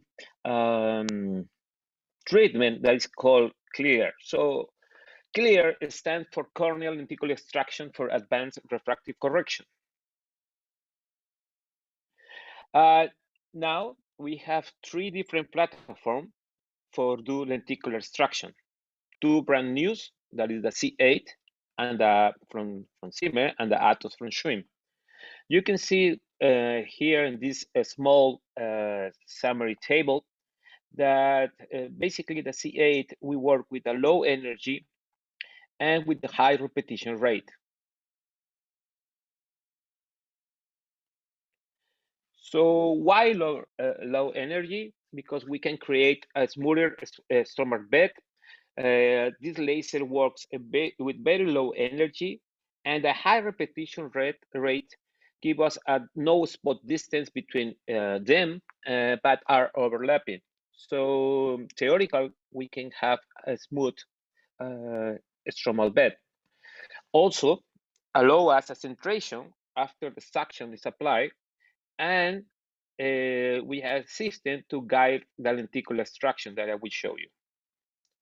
We have this option too. We have an intraoperative OCT for cornea and for cataract. So what about the centration? We can have centration on the visual axis by the Purkin reflex on the pupil center, or even we can have a manual centration to compensate, for example, cyclotorsion. This is just a small videos showing here how we apply the vacuum, and then it's automatically centrate over the pupil. Here we pre-mark the cornea, and then just directly from the display where the vacuum is applied, so we don't have to recenter anymore. Okay, we just move and centrate in the place that wherever we want, and we check with the OCT.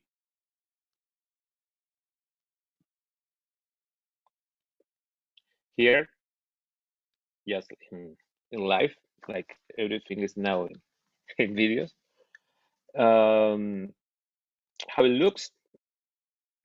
Again, the vacuum, then the OCT, and the 2 principal different axes. And then when everything is right, we go to the treatment. This is one thing that I really like. We started with that. We started with 3 years ago. All the studies was made here in Peru at the beginning. And look, this is very important because we can select also 2 different incisions. And why is really this small 2 different incision? Because each port can facilitate a different lenticular plane. So we can go directly from one port to the anterior surface of the lenticle and the other one to the posterior that I will show you now. This is a video, and so to the right, we are going to the anterior surface of the lenticular, and to the left to the posterior. So then we separate the 2 surfaces, like you see here.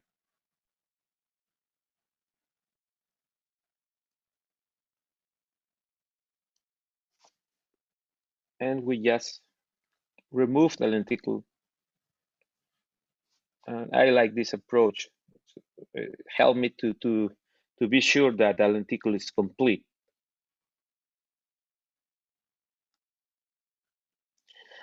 Now, of course, we are on the way of improve the refractive correction, and this is now we have a little under correction over the sphere.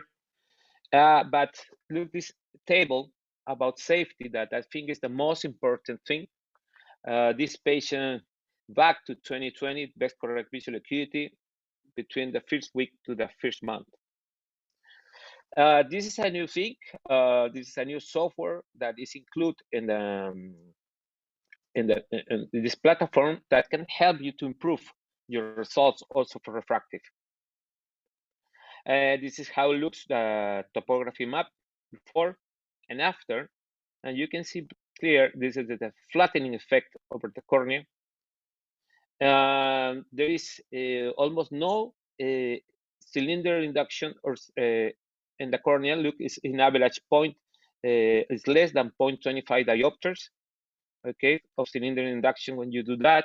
And I agree in this topic with Damien about possible complications and with the fento. That could be, of course, decentration. In this case, it's not because you're gonna center again. You can do that with this platform. And look, that aberrations too are really low. And of course, this is the worst complication that you have is the lenticular rupture. Okay, especially in the learning curve, it's about almost 16%. Okay, so that's a really, really bad complication. How could we improve it? It's like I said before, with this approach. So it can help, especially for the novice surgeons in this technique, that you can identify very clear and very fast the age of the lenticulum and go directly to the anterior or posterior surface. And this is my last slide. We published this in the last year about the technique, and great news, guys. And we received the award for the best paper of the lenticle for Journal of Cataract and Refractive Surgery for the 2020. This is just a small presentation. This is the Neo. It's called the C8 Neo. Okay. It's really brand new. Have this slim handpiece, especially for small eyes. Okay, and also expand a little more the cavity for future applications. Okay, basically it's the same C8 with a bigger cavity. So what are the possible advantage of this platform for corneal lenticle? The vacuum is applied on the sclera and not the cornea. You have manual and position adjustment just on the view screen. You don't have to take off the vacuum again. You don't need it. It's just directly from the view screen. You can see you can do also a compensation for sacral torsion by manual. And now we are working to link it directly to the Galilei, the shameful device from Zimmer. Okay, you can see the cutting depth directly from the OCT screen. You can have the option of the twin trains, like I told you before, that can guide directly to the separation plane. Give you also the smooth cutting plane because we are working with the low energy and high repetition rate, and we can do also large lenticle diameter that can help you, especially for hyperopial lenticles. Okay, thank you, guys. Thanks. John, you have a question for Dr. Gatinel? Great. Thanks, Louis. It's a very nice talk. Okay, so we'll start some questions. I mean, I can just kick off. Damien, are you still there? Yeah. Yeah, Damien, great, very nice talk on Lasik, and we did a poll to ask people what procedure they mainly do, and most people actually do Lasik as their #1 choice procedure. Second choice was surface ablation. Okay. So one of the things that you talked about during your talk was about the lenticule thickness and the amount of tissue that's basically been removed. And excimer lasers have evolved a lot over the years, and the nomograms have got better and they become much more efficient with the removal. While it seems with lenticle extraction, we seem to be going to removing more tissue.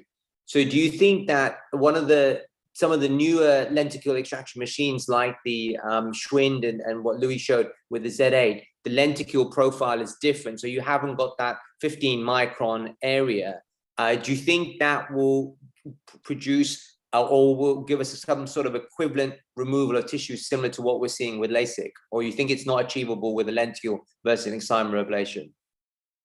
Well, if you really speak about the volume of tissue removed, as soon as you have an extra layer of tissue, you can't really beat LASIK. That does not require any supplementary tissue removal at the optical zone than what's necessary for the correction. Again, for SMILE, it's because, of course, you don't want to have a too thin flap edge that you have to increase the thickness. 10 years ago, when I had discussions with people in Zeiss company about SMILE, I told them that they would never equal LASIK for hyperopic correction, for that reason that if you have to have a 25 micron, which is like 2 diopters in Monolins law, extra, which is a constant addition on the lenticule, and knowing that when you remove tissue in the central part of the cornea, you usually induce a hyperopic shift, I think there is a contradiction there. And as long as they don't find a way to have a SMILE, hyperopic SMILE with the equivalent volume of tissue removed in LASIK, which is usually already large, I don't see how this technique can be successful. And as I said in my talk, the fact that if you do a study on regression and enhancement, there's much more enhancement rate in hyperopic correction for reasons we all know. So if you can't have this easy done, I don't see the point of complicating my life and that of the patient with a technique which will induce hyperopic shift and which prevents me to retreat them over time. Yeah, okay, all right. I'm a bit blunt, but that's I'm honest with you. I'm not gonna play the politically correct.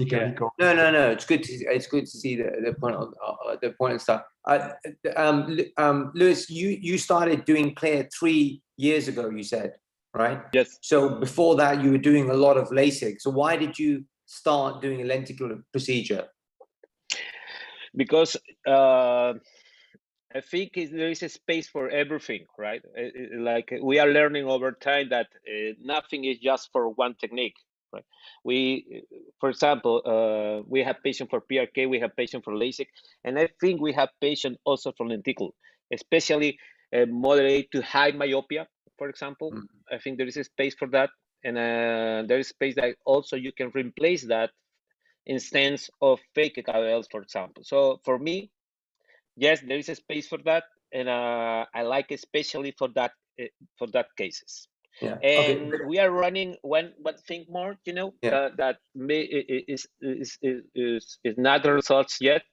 But for example, in patients that you are implanting toric phakic IOLs, okay, like a toric ICL, okay, we compare two groups, toric ICLs, and the other group just sphere ICLs plus excimer laser, okay?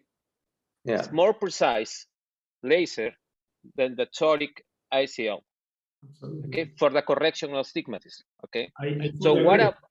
That's, you know what, Lucho, that's strictly related to volt.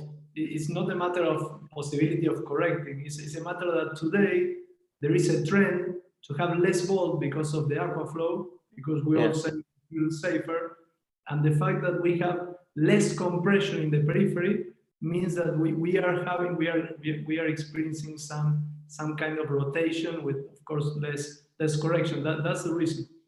And that's my point. It's very hard to avoid that in some cases, right?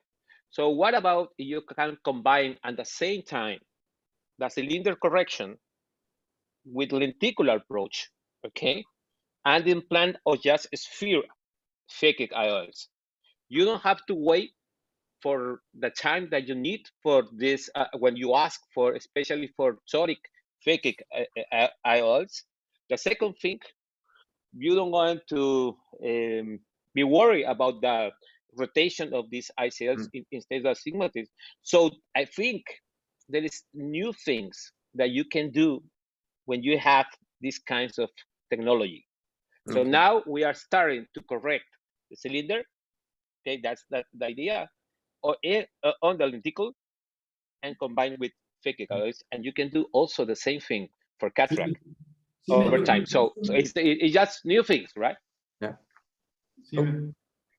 You're dropping off the world, Louis.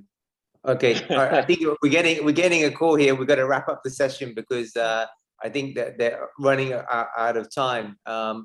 So I'd just like to thank all the speakers for their excellent talks, Rohit, Damien, Walter, and Lewis, and to thank Ashwin and Sergio and Roger and Maria for co-moderating the session. We could talk about this for another half an hour or an hour, or we could have a whole another 2-hour session. So hopefully we can all meet again sometime safe soon in some country and then discuss this over a drink as well and keep this discussion going. Okay, thanks guys. Thank you very much.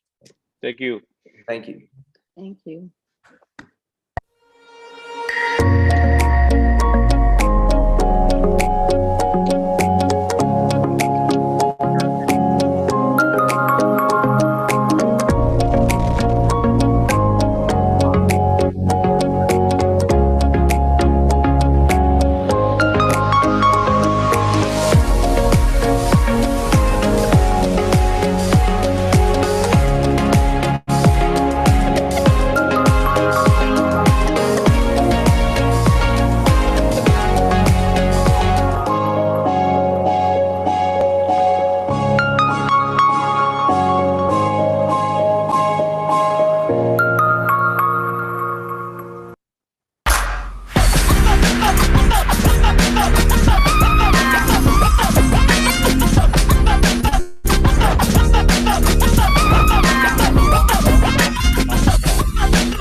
Hello, everybody. Good morning, Margaret. Good afternoon or good evening, wherever you may be in the world. And first of all, let me thank Ashwin and also, of course, Sergio for putting together this amazing webinar once again. So congratulations, well done once again.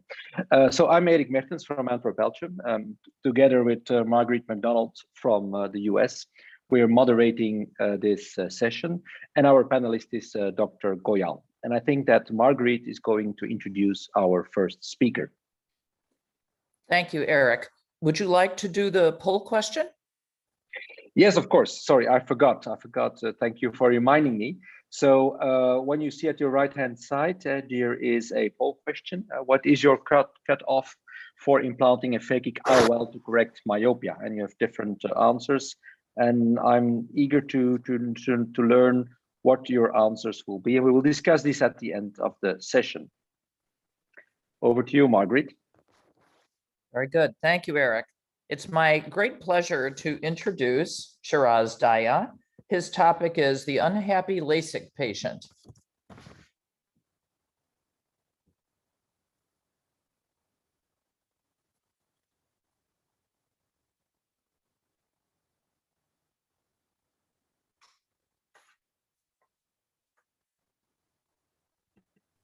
Sorry, I wonder if can you hear me and can you see my screen? Yes. Yes, Shiraz.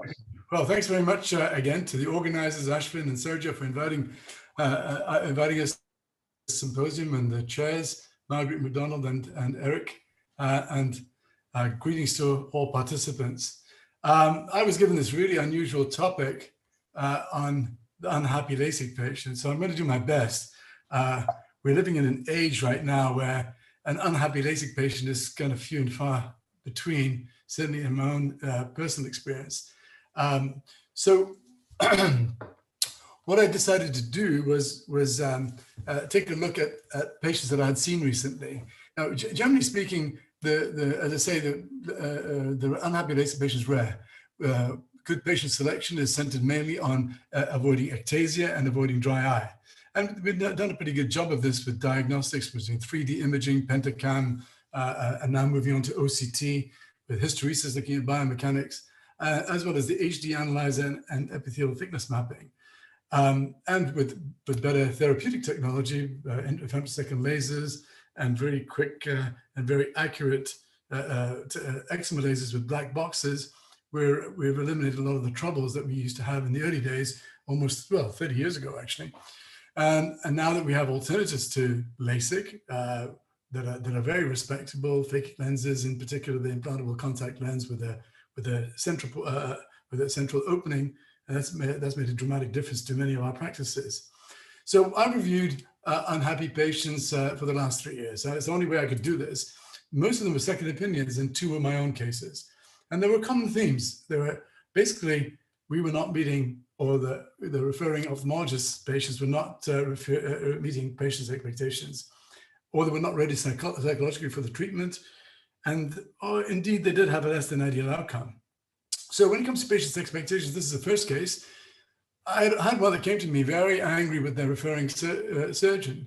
The right eye was complete, the right was not as good as the left, and it was 20/20 compared to the left, which is 20/15.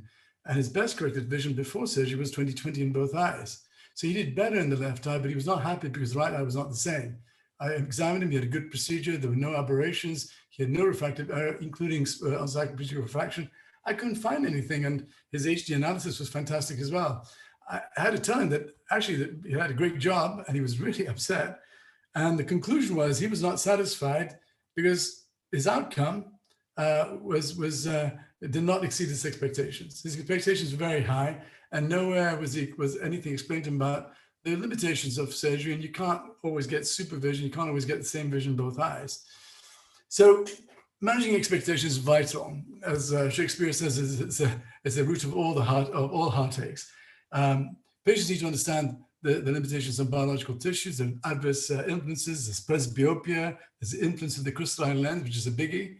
And it's kind of hard to get all that information across, but it's necessary. Case number 2 is an uneventful myopic LASIK. On day 1, the visual acuity was 20/15 in both eyes.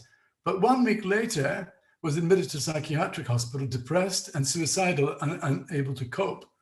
So I called him up. I was contacted by the psychiatrist. I said, well, can I speak to him? He said, yeah, sure, you can speak to him. I think it'll do him some good for you to speak to him. And I spoke to him, and he said, no, it's not the surgery. It's not the surgery. The surgery is fantastic. I see really well. I'm really happy. But, you know, I've got a lot going on in my life, and I'm not sure it was the right thing to do. So it turns out he was changing jobs. So in between jobs, he decided to have laser eye surgery. He had just also moved house, and his wife was having their 6th child. So he's had all this going on at the same time. So his personal circumstances were not really right to undergo surgery.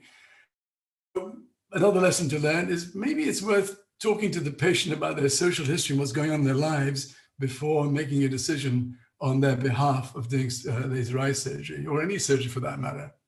Case number 3 was an interesting one. This young lady who was a management consultant at a famous house, she had myopic LASIK at a high street commercial center and minus 1.75 treat in both eyes. Straight after surgery, she had started having headaches, and they were worse when she was at work, and she couldn't work anymore.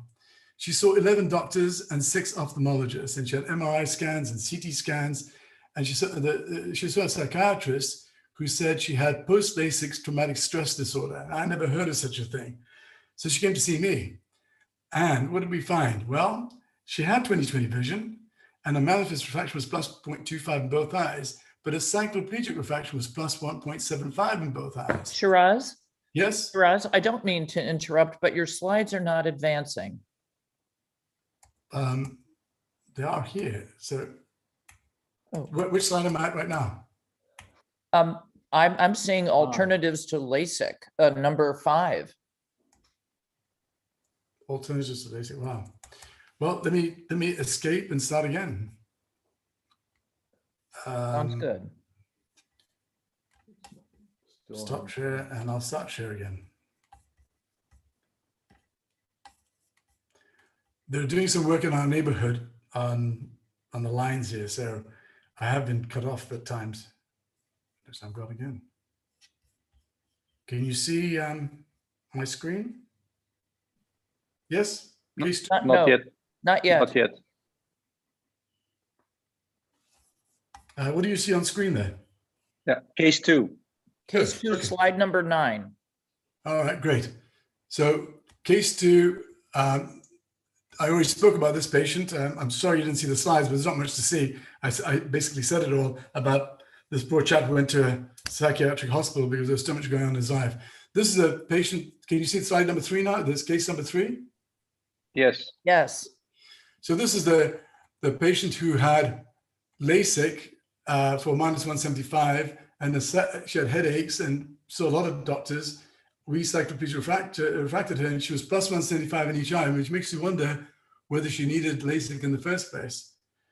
So we treated her, and we did a hyperopic enhancement, brought her down to hematropia cycloplegically, and she was much, much better. Although she'd learned to accommodate a lot, and she couldn't help herself.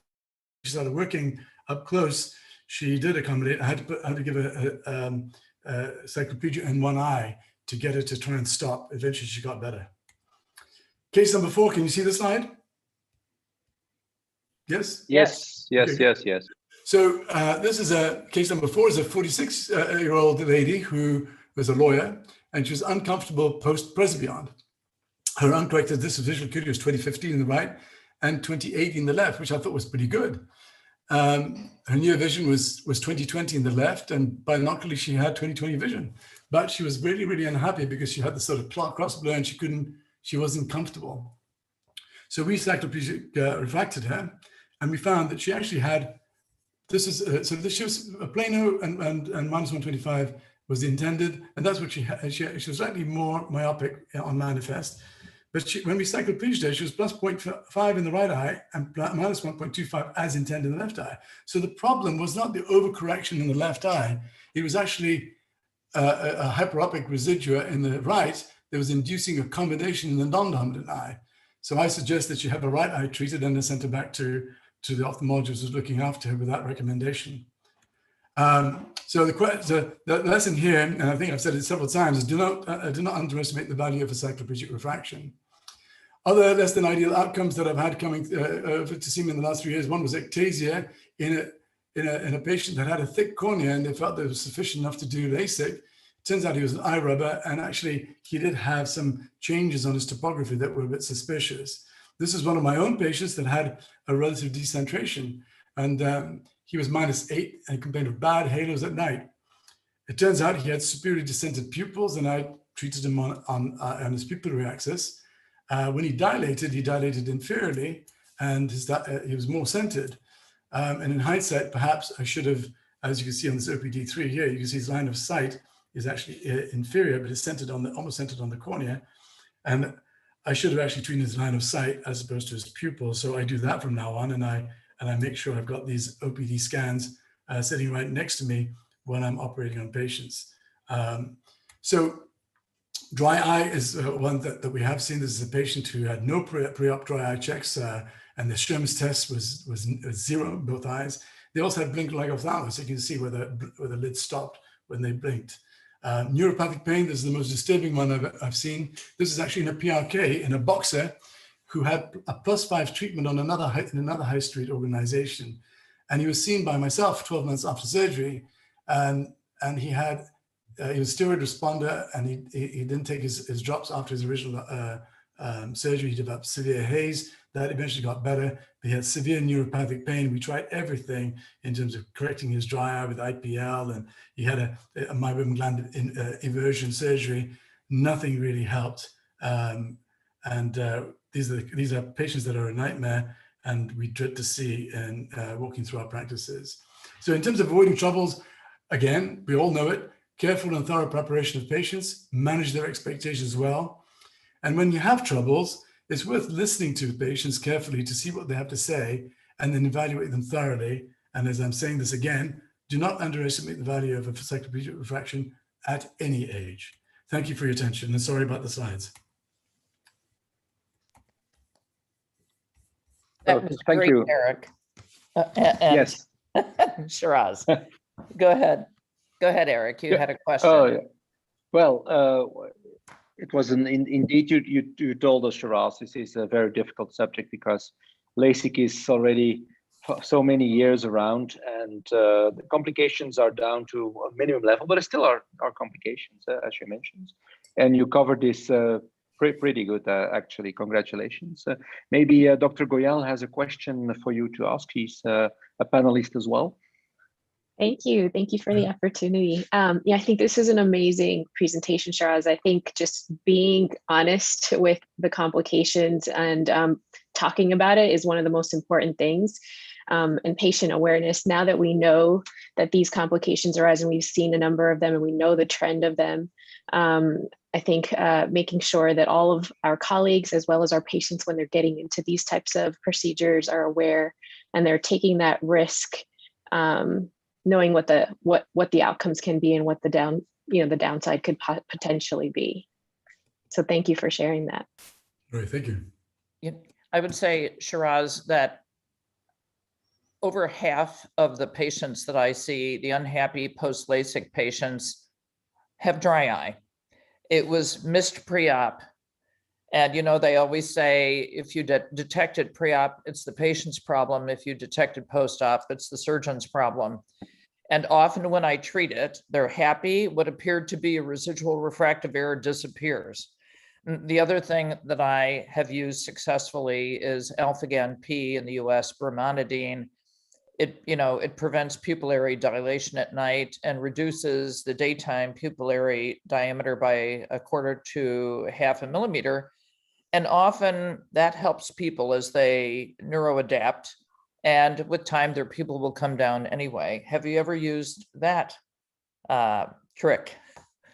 I have in patients who complained about halos and in the times when we had non-aspheric treatments and we induced spherical aberration in these patients. Yeah, I used it while they neuroadapted.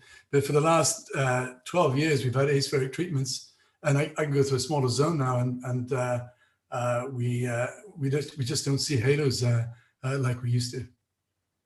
Exactly. So that's good. Maybe another trick I can add to alpha-GAN tip is when patients drive at night, I always tell them to open their glove compartment, and when they have a light in there, so your pupil constrict as well, or your dashboard lighting has to be maximally up, so also your pupils get when they don't want to use drops. It's another nice trick to have on your sleeve. Very good. Eric, would you like to introduce our next speaker? Yes, thank you, Margaret. It's my pleasure and honor to introduce Sri Ganesh from India.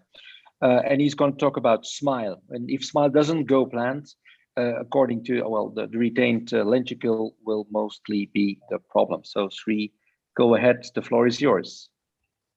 Thank you, Eric and Margaret. And I would like to also thank Ashwin and Sergio for inviting me. Let me just share my screen now.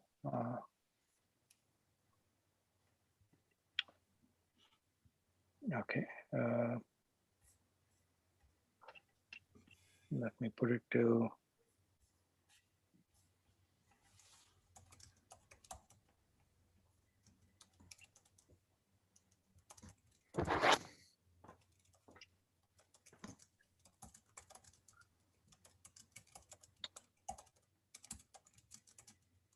Okay. So if SMILE doesn't go as planned, I would be talking about the retained lenticule. I am a consultant to Carl Zeiss Meditech. So retained lenticules and fragments are a very unique complication of SMILE, and there are many causes, some being black spots, dense OBL, thin lenticules, improper technique of dissection and lenticule handling, And when you have a retained lenticule, it can give rise to irregular astigmatism and loss of best-corrected vision. The diagnosis of a retained lenticule is basically done with a history of complicated smile surgery, irregular astigmatism, and drop in corrected visual acuity. It is always important to get the primary video from the surgeon who is referring it, or if you have done the surgery, go back and then observe the video very carefully. Corneal topography also is very important. Dilated clinical photography in retroillumination gives you a lot of information on the interface and also retained lenticules. And of course, the ASOCT is invaluable. The management basically depends upon the condition. Small tissue tags in the periphery where the uncorrected distance visual acuity is not affected does not need any intervention. If there's mild corneal irregularity and CDVA is improving, then you can look at performing a topo-guided PRK or Lasik. If there's a whole lenticule or large fragments near the visual axis, then there is a loss of best-corrected vision, and this requires surgical exploration. For surgical exploration, basically you have two approaches. You can approach the interface through the original smile incision, or you can convert the cap into a flap. Again, the approach depends upon the ASOCT findings and also the experience of the surgeon. We published our series of retained lenticule and management in the GRS in 2017. For those of you all who are interested, you can go through this. I'll give you a couple of case examples. This was a 24-year-old male who underwent a post-primary smile and was referred after 7 days. His uncorrected visual acuity was 20/40, not improving. And we took him up for exploration, and his final visual acuity was 20/20 with a very mild residue. This was the topography when he was referred to us, and as you can clearly see, the topography is very irregular. There is an elevation inferiorly, and these are the ASOCT. Pre-op ASOCT shows a retained lenticule. You can see this area, and this is the post-op OCT after it was removed. This is the surgery of exploration. So I go through the initial opening. You can open up the initial incision, and then as I go down, you can see that there is the fragment there. I dissect the deeper plane first. You can see that I'm separating it from the bed, and once the deeper plane is fully separated, and this surgeon actually gave the history that he had dissected the lenticule, but then he was not able to hold the lenticule and remove it. So then once I dissected the posterior plane, then I identified the anterior plane and then dissected that's the anterior plane there, and then freed the lenticule completely from the cap. And once that is done, you can extract the lenticule through a microforceps.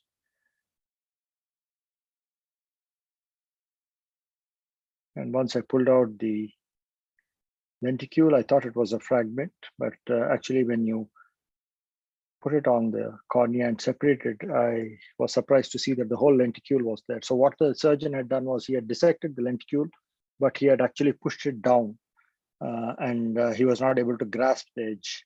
And so he abandoned the procedure, and then the whole lenticule was there. And you can see that very clearly.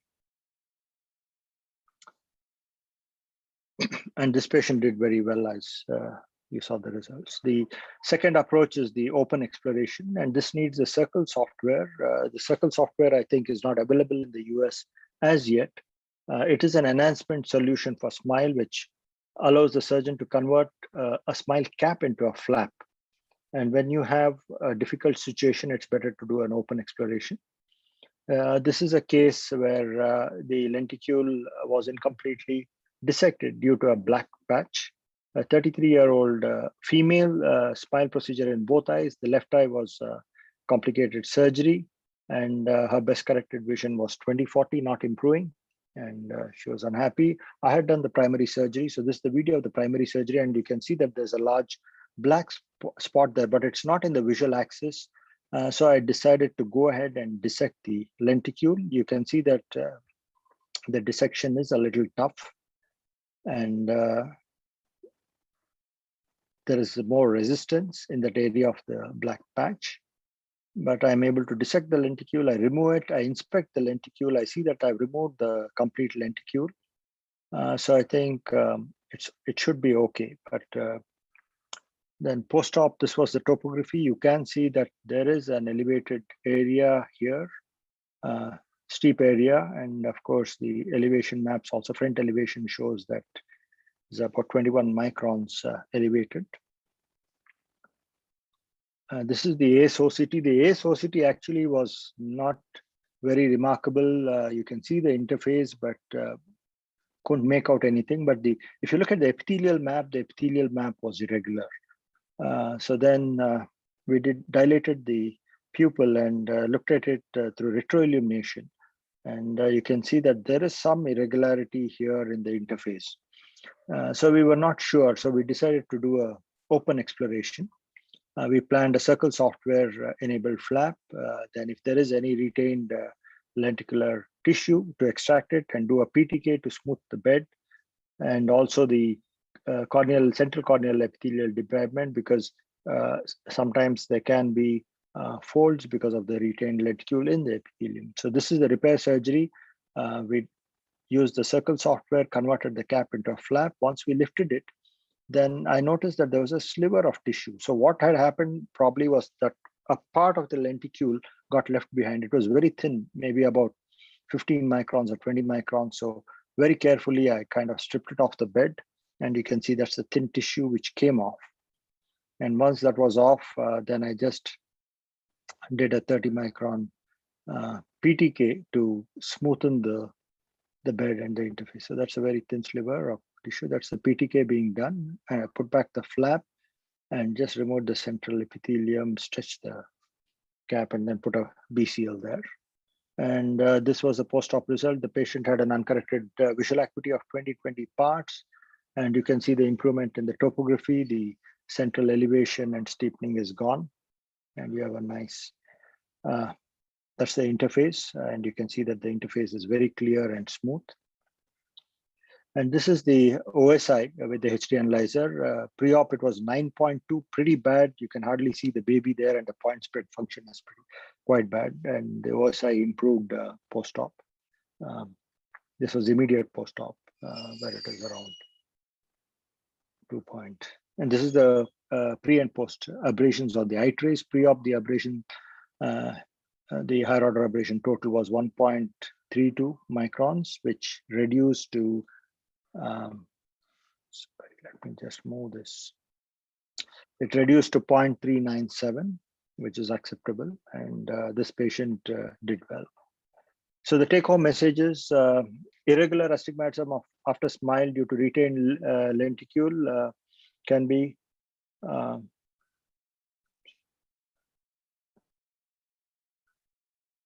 is a unique complication, and thorough evaluation includes topography, ASOCT, dilated clinical photography.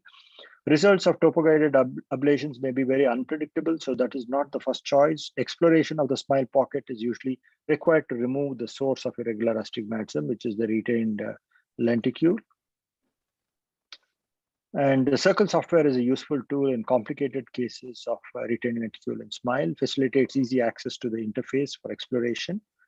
And the results are quite favorable and visual, and you get favorable visual outcomes and after exploration, and that's been our experience. You can also remove lenticule fragments as long as a year after the primary surgery, which we have done. And thank you very much for your attention. If there are any questions,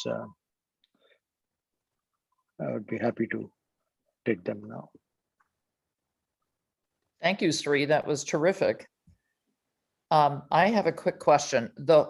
Early on in your presentation, the case where the whole lenticle was curled up and still in there, the surgeon thought he or she had removed the lenticle.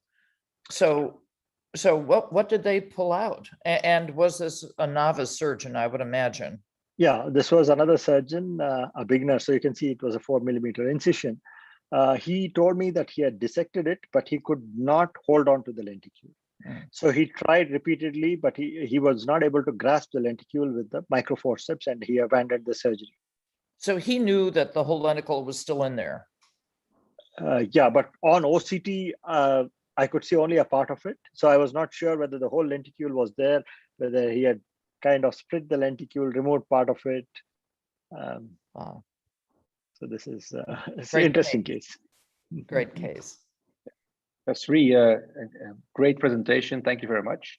And we have a lot of people watching. We are not as experienced as you are, obviously.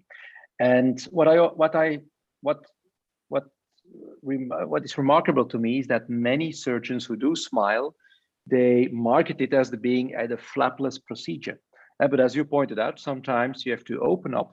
And then what? How to talk, how to communicate with your patients. Maybe you can give a few tips and tricks to less experienced surgeons, how to communicate with patients that this is one of the possibilities, that they maybe will need to open the complete flap. And that's nothing wrong with it. So I think it's very important message to the beginners with SMILE. We basically don't market SMILE as a better procedure, or as a procedure where you don't have to have a flap. Of course, we tell them that's one of the advantages. We in fact promote it as a more advanced form of LASIK, which is a flapless LASIK. And most people know about LASIK, they're comfortable, many of their relatives having had it.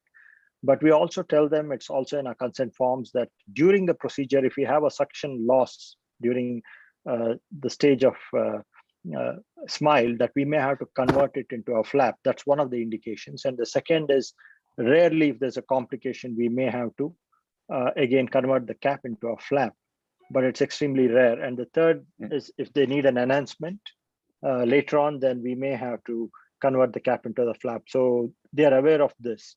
And the second patient actually was a gynecologist. So I told her that, listen, you go in and do a laparoscopic surgery, but if you have a complicated problem there, then you will have to do a laparotomy. You'll have to abandon the laparoscopy and do a laparotomy, so that you have a better exposure, surgical exposure, better field. You can see what you're looking for. So this is what we tell them also. So it's very easy to kind of explain the whole situation, and they're okay with it. Very good advice. Thank you, Sri. I think, Marguerite, you can. Oh, sorry. Oh, no, sorry, go ahead. Sorry, excuse me. Yeah. Thank you so much for teaching us. Just like Eric was saying, this is relatively kind of a new procedure. There's not that many of us doing it. And I think just highlighting all these complications tells us what we can look out for, how we can prep our patients for it.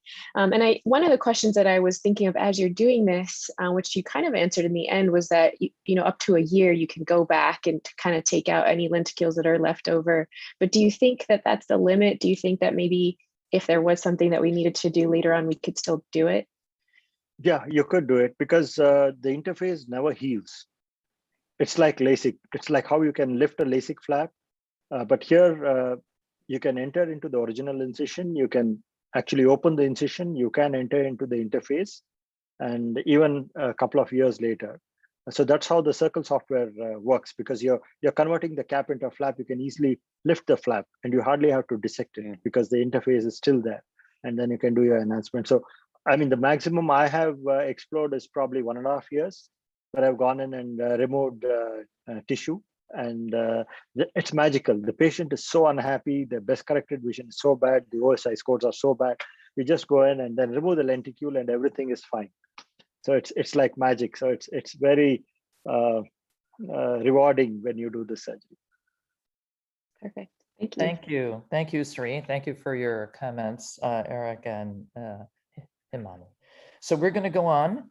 Our next presentation is by Ala El Danasuri. It is Complication Management with Phakic IOLs.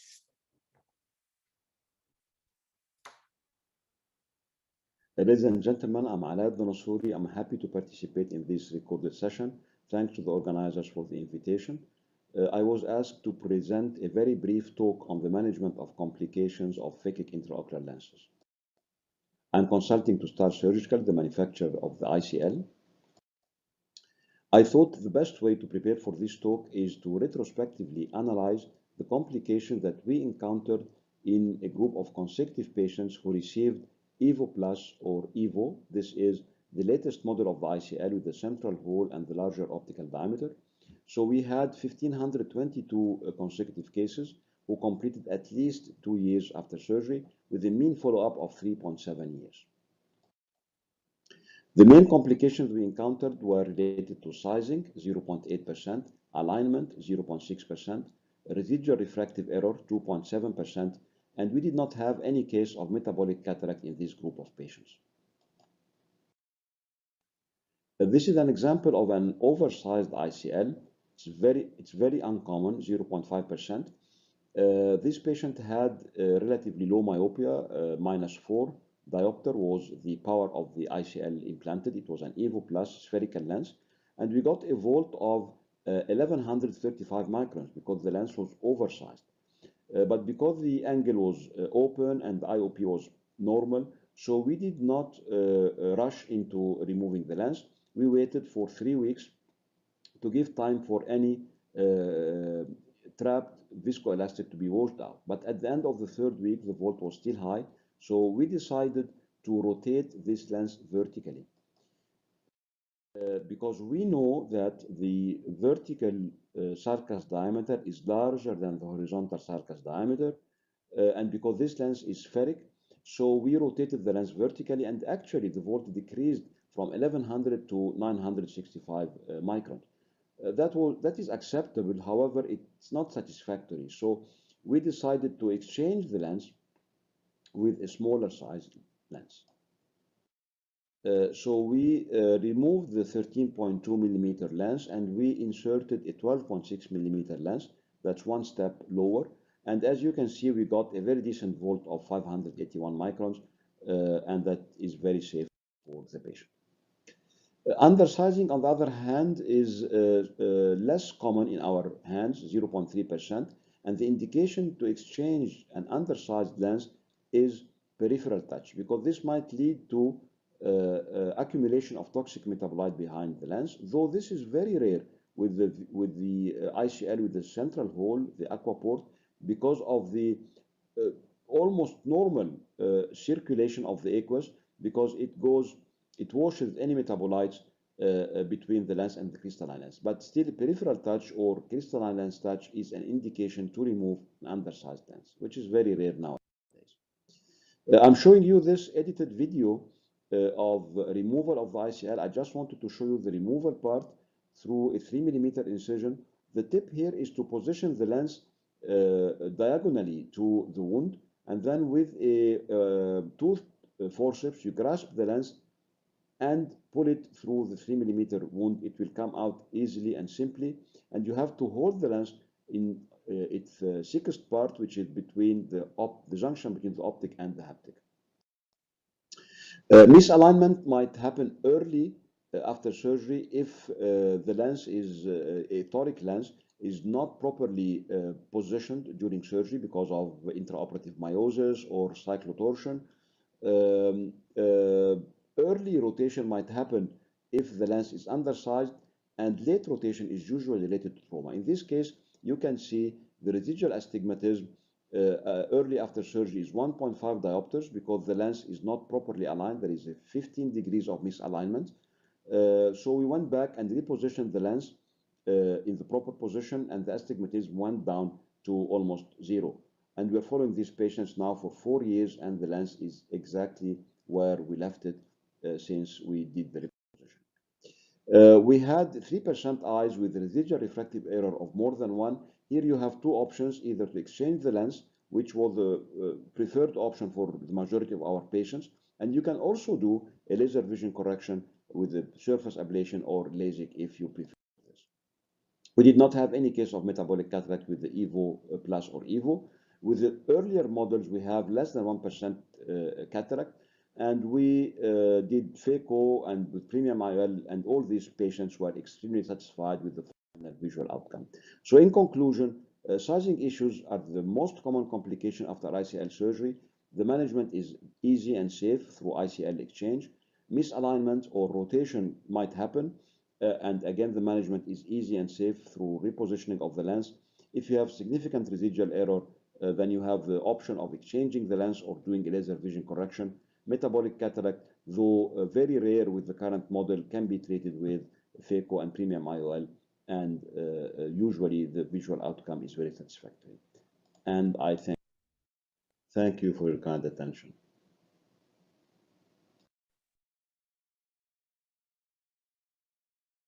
You're muted, Margaret.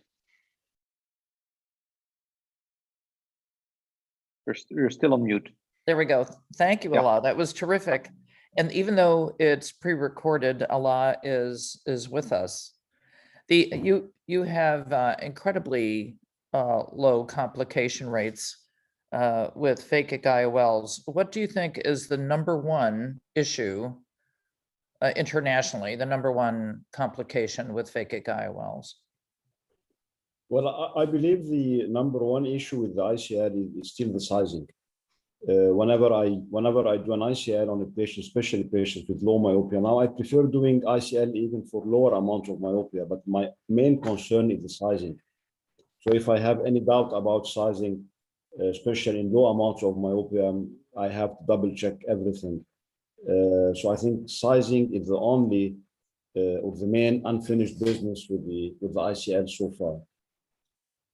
But in terms of refractive outcome or post-operative complications, I think we have very extremely low rate of complications. I fully agree with Allah. What we do now is we use the anterior segment OCT, and we measure the sclerospur to sclerospur, and we use the modified Nakamura formula, and actually it works very, very well. It's a no-touch procedure. Previously we did UVM. You have also the Artemis around, but still, then you need to dock the patient, and it's still a little bit unpleasant for the patient.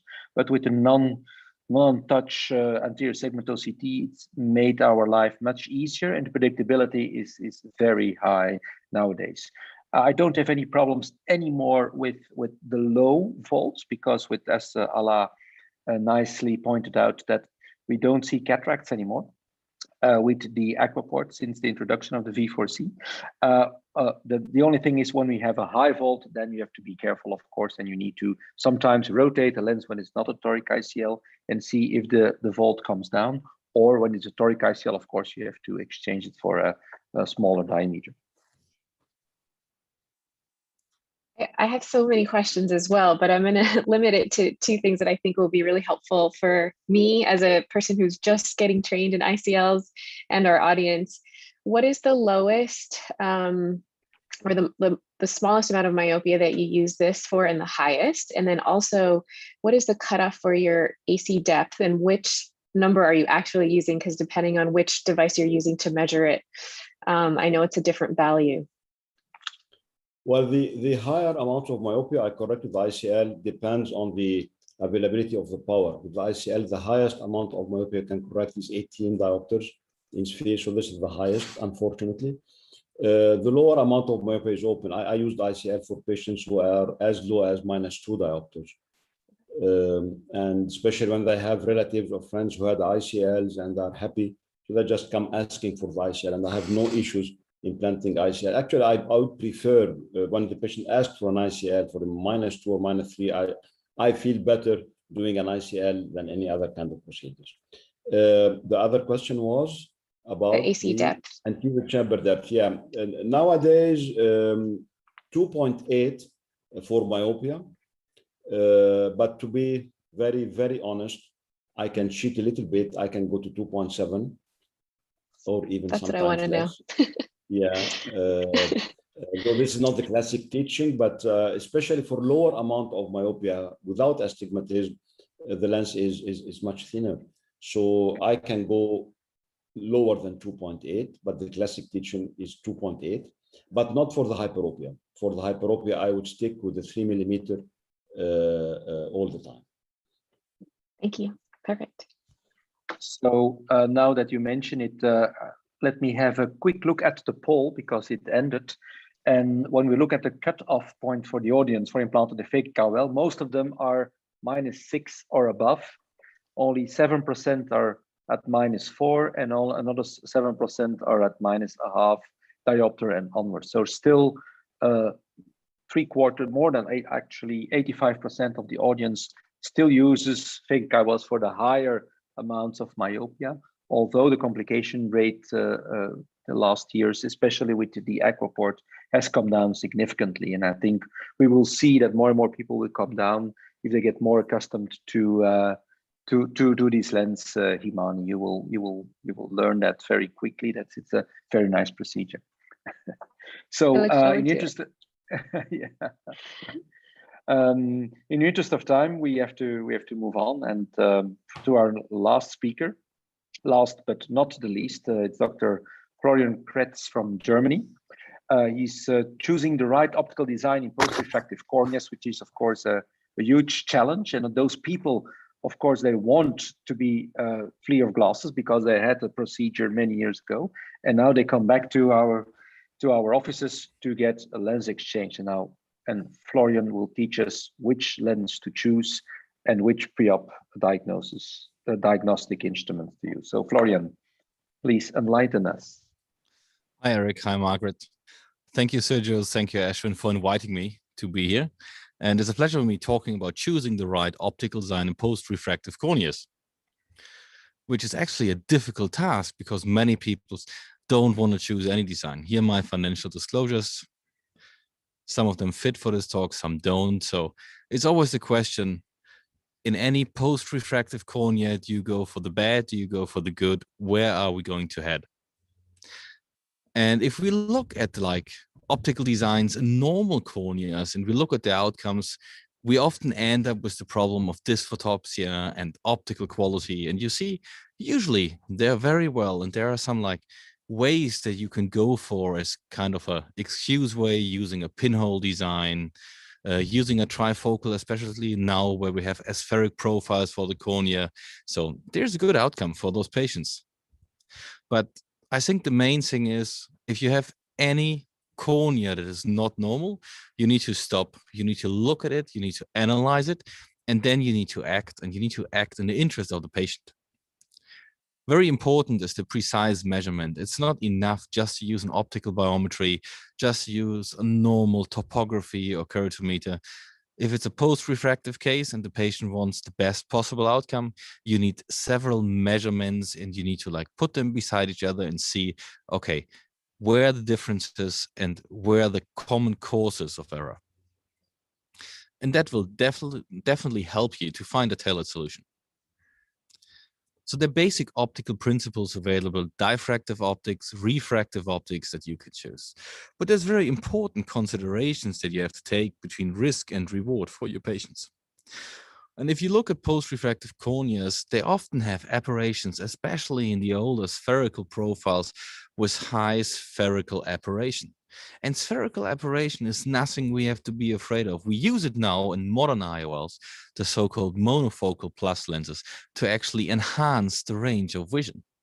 So if you just know about the principle we use now, why not use those old profiles in those patients with the right IOL and give them enhanced depths of focus? And you can see spherical aberration gives you great enhancement of focus. Sometimes you just have to switch the spherical power of the eye into more minus directions because the negative spherical aberration goes into the hyperopic side. So you change the target refraction with the right IOL, or you reduce it with a negative spherical apparating lens. But you know, we are playing with physics, so if we correct aberrations like chromatic or spherical aberrations, we get a better point spread function, a sharper vision in one distance, but we can also use it to enhance the range of vision. If we look for diffractive optics, which all comes from the Fresnel lens, the principle is just we split light to different focal points. And there's different principles you can use. You can use the Cosin step faceplate. You can use a sinusoidal faceplate. And there's even more points we could split it to, what we don't go into now. But if we look at modern lenses, you can see they all have a light distribution, usually a pupil size dependency, which is on the optical platform. And that is what we can be working with in our patients. Also in post-refractive patients, if we look at the refractive optics, you can see the principle is different. We are not diffracting light. We're not splitting it up. We're using spherical aberration. We're using rotational asymmetric profiles, just the combination of two different powers or different aberrations on one optic. And in the worst case, there is always a pinhole design left for you. Is it the IC8 as a primary implant and the capsular bag and the pinhole principles proven in cameras for centuries? Or we use an add-on Mocha implant, giving us depth of focus and correcting any visual disturbances. The main point is we need to think about what's our approach. Do we want to go to a one-step approach in the patient because he has difficulties to travel? It's hard for them. We can't do any further enhancements. Maybe the cornea is too thin now. Or is it more like a two-step approach that we target? And we tell the patient we do a primary optic in the back, and then we do a corneal enhancement or an add-on IOL, or simple optical design with further optical enhancement on the cornea. So you can see here a one-step approach, normal cornea, any possible IOL possible, depending on the patient preference. We have increased spherical aberration. We should not go for monofocal plus because they induce more spherical aberration, but it could be good to use a lens that corrects for spherical aberration, corrects that error, even at a diffractive profile, on example, for an RT laser tree that corrects for minus 0.18 microns, or a symphony that corrects for minus 0.27 microns, or even on the synergy profile. So here the spherical aberration of this cornea is corrected, and then actually the diffractive multifocal lens that we always avoided might be the best option. And in this case, you can see I'm using a monofocal lens with a femtosecond laser. And it's a special toric lens, so I can enclave it in the capsulotomy. The lens is aberration neutral because the cornea just had a higher spherical aberration. But this higher spherical aberration, like in a blended vision approach or now in a monofocal plus approach, gives the patient enough depth of focus with the lens that by correcting the corneal astigmatism, I actually get a depth of focus of around 1.5 to 2 diopters, so the patient can read his normal newspaper print. And it's a simple, easy procedure. And the only thing you need to do is just look at all your measurements and don't decide on the typical optical biometry. But that by far is not all we can do. Here you can see a child, highly aberrated cornea. You know, he's a child, he's 6 years old. So in this case, I decided to use an IC8 implant. The reason here was the eye was growing. But on the other hand, that implant also works very well if you have a post-RK patient, because the pinhole just always works. It's a simple physical process for that patient. And as much as it works in children, as much it's going to work in a grown-up. It's just that this was the only video that I had left for this case. But it's a very good principle for highly aberrated corneas. In the two-step approach, we do the lens surgery with IOL implantation, the capsular bag. We do a touch-up topography guided or aberrometry guided Lasik or Lasik afterwards, and the outcome is good. Or you just do a regular add-on. Here's a two-step approach after initial monofocal implantation. So also here I use a femtis IOL, and on the left video you can see I'm using a trifocal add-on in that case because the patient was just not satisfied enough with his vision and he wanted a little bit more distance, but the aberrations weren't too high.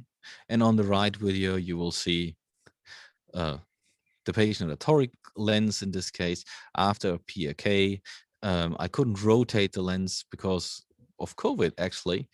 The time was just too long to rotate this Rayner toric IOL, so we decided to put in a Salcoflex pinhole lens to correct for his toricity and his spherical aberration.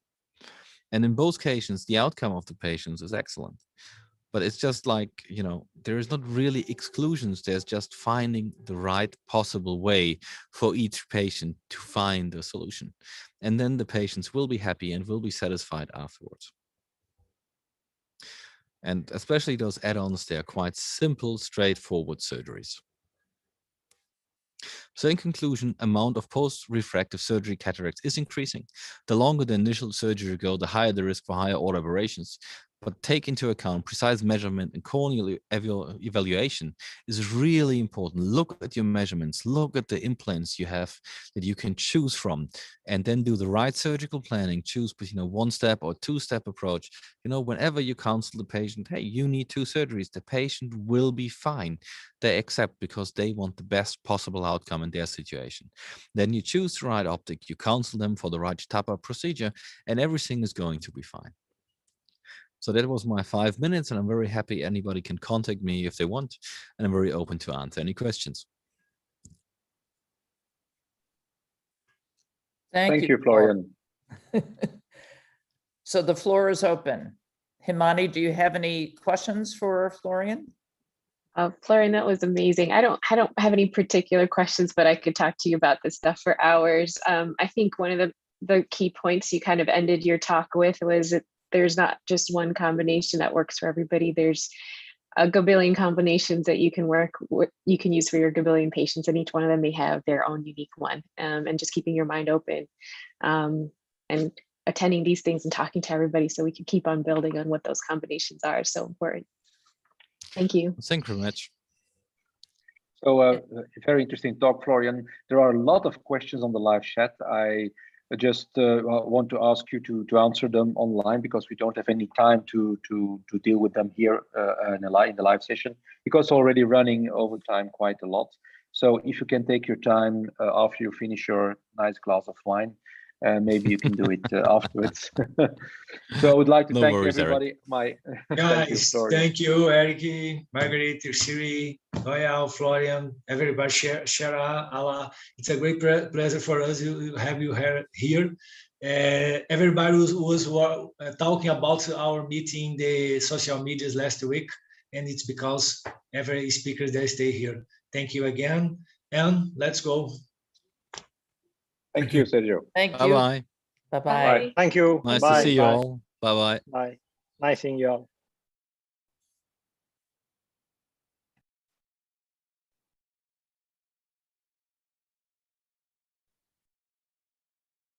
Thank you, everybody, for being here. I'm going to move on to our brand symposium. Zeiss is going to play for their session right now. So Zeiss symposium, let's begin. Thank you, Ashton. Thank you, Eric. Thank you, Margaret. Not possible without you both. Thank you. And Thank you, Yamane, Ashwin, Sergio. Thank you, Yamane. Eric and Yamane. Thank and you guys so Sergio. much Bye. for letting me be a part. Yes, nice having you. Bye.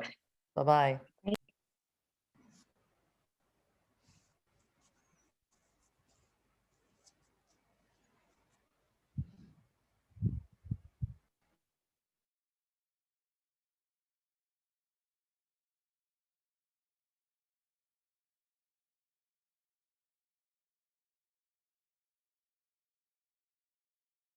To talk about total keratometry and post-refractive surgery IOL power calculations today.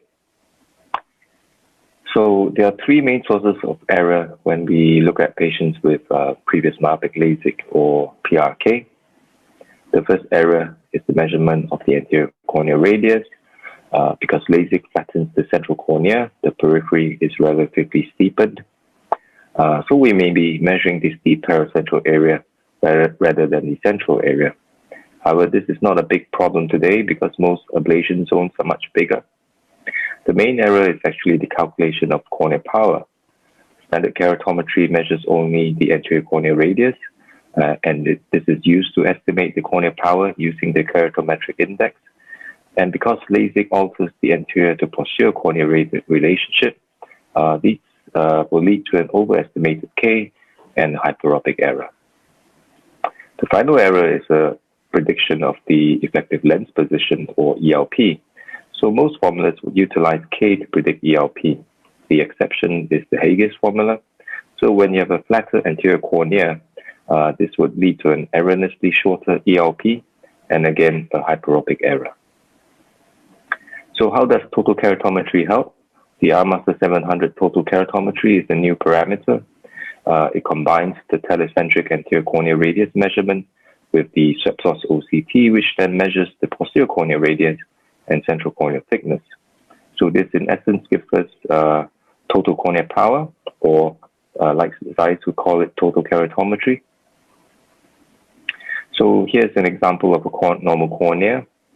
And if you have myopic LASIK, the anterior corneal radius will be flattened. And if you use standard keratometry, the standard keratometry will assume a flat posterior corneal radius as well because of the keratometric index. However, for total keratometry, this is not the case because the posterior radius is actually measured. Here's the printout of the IOLs 700's biometry. Here you can see TK1 and TK2, which stands for total keratometry 1 and 2, and TSE, which is the average of the two. And if you go to the machine, you can see the same values as well as this extra value, which is PK1 and PK2, as well as PSE, which stands for posterior corneal power. This is an important value because if you're using the Barrett TrueK calculator, it actually utilizes PK rather than TK. Here's a paper by Professor Doug Cook, which looked at total keratometry in patients with previous corneal refractive surgery. This was 129 eyes with previous myopic LASIK, hyperopic LASIK, and RK.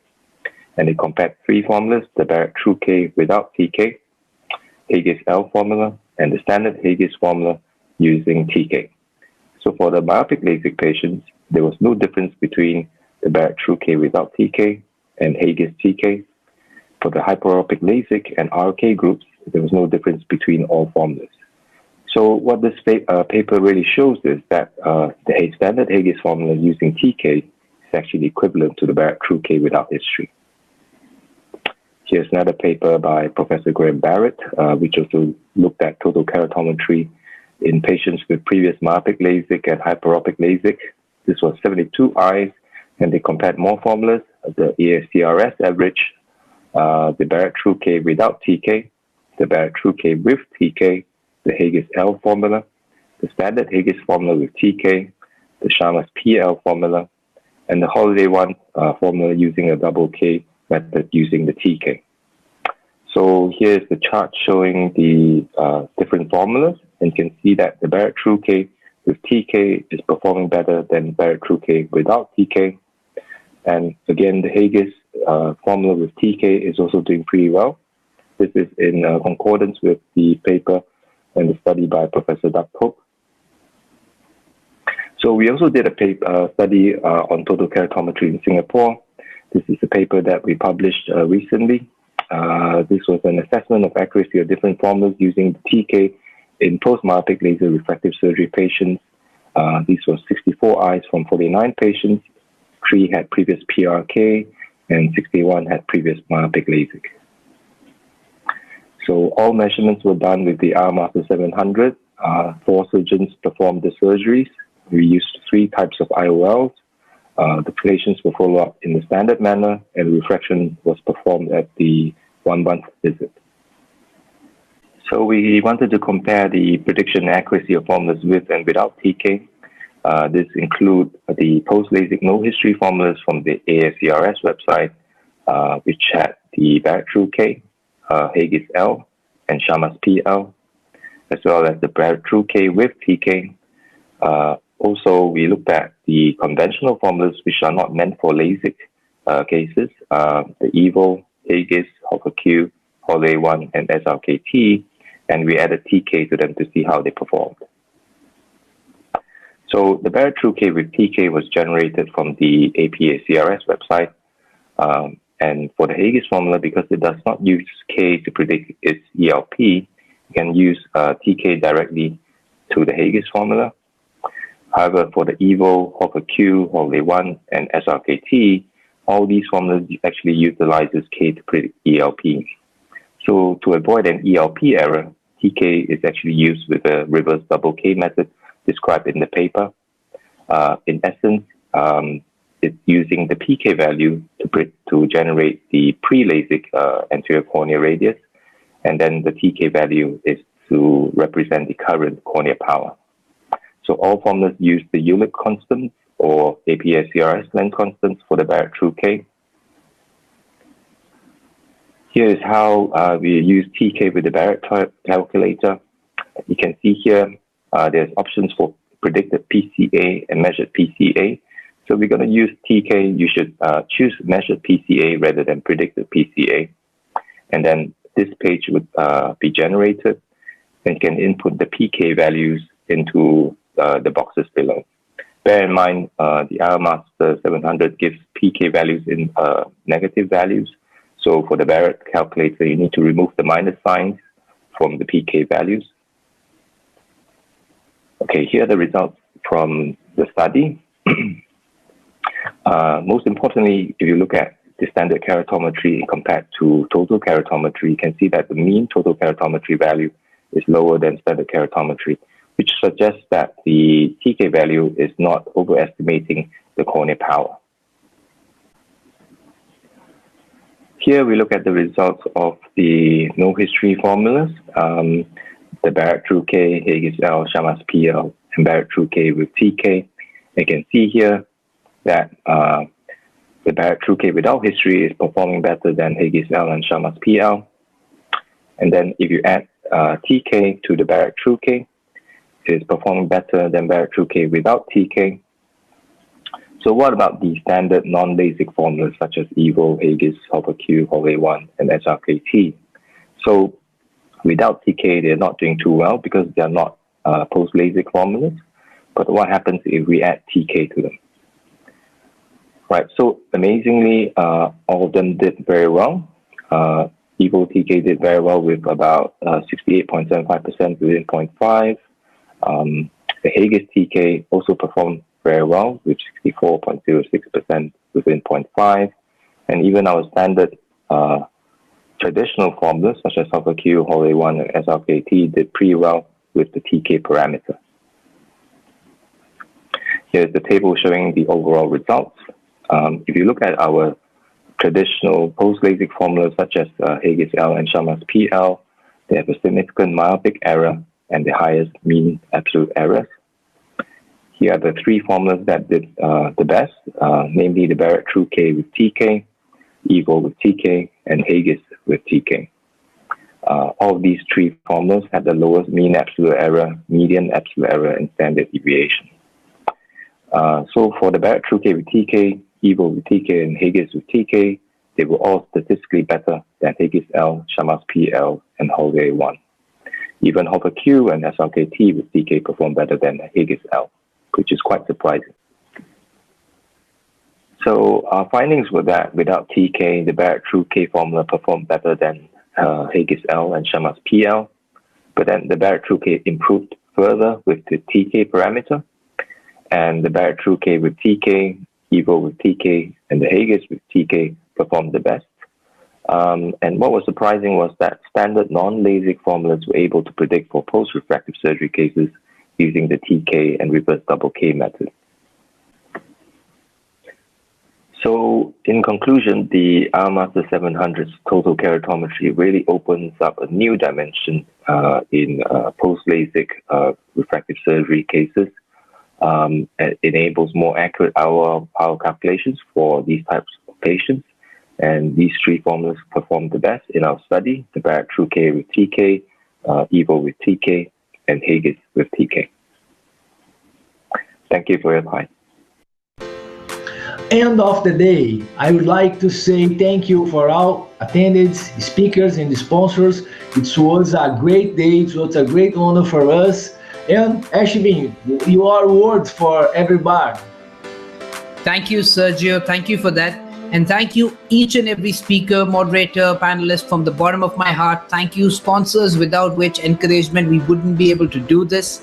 I actually want to take this opportunity to tell all the audience if you have liked anything that you have seen today. So please take a picture, invite all your global friends, invite the ophthalmologists. Please be here on June 5th, which is going to be a double bonanza because you have, apart from the 6 sessions, you have the World Film Festival Award Show. You also have the virtual live surgery, and they're going to be extremely entertaining. Please share, please invite your audience, invite your people. Let's all join together during this worldwide pandemic to call ourselves one global community. Thank you very much for watching today, and see you on June 5th. See you.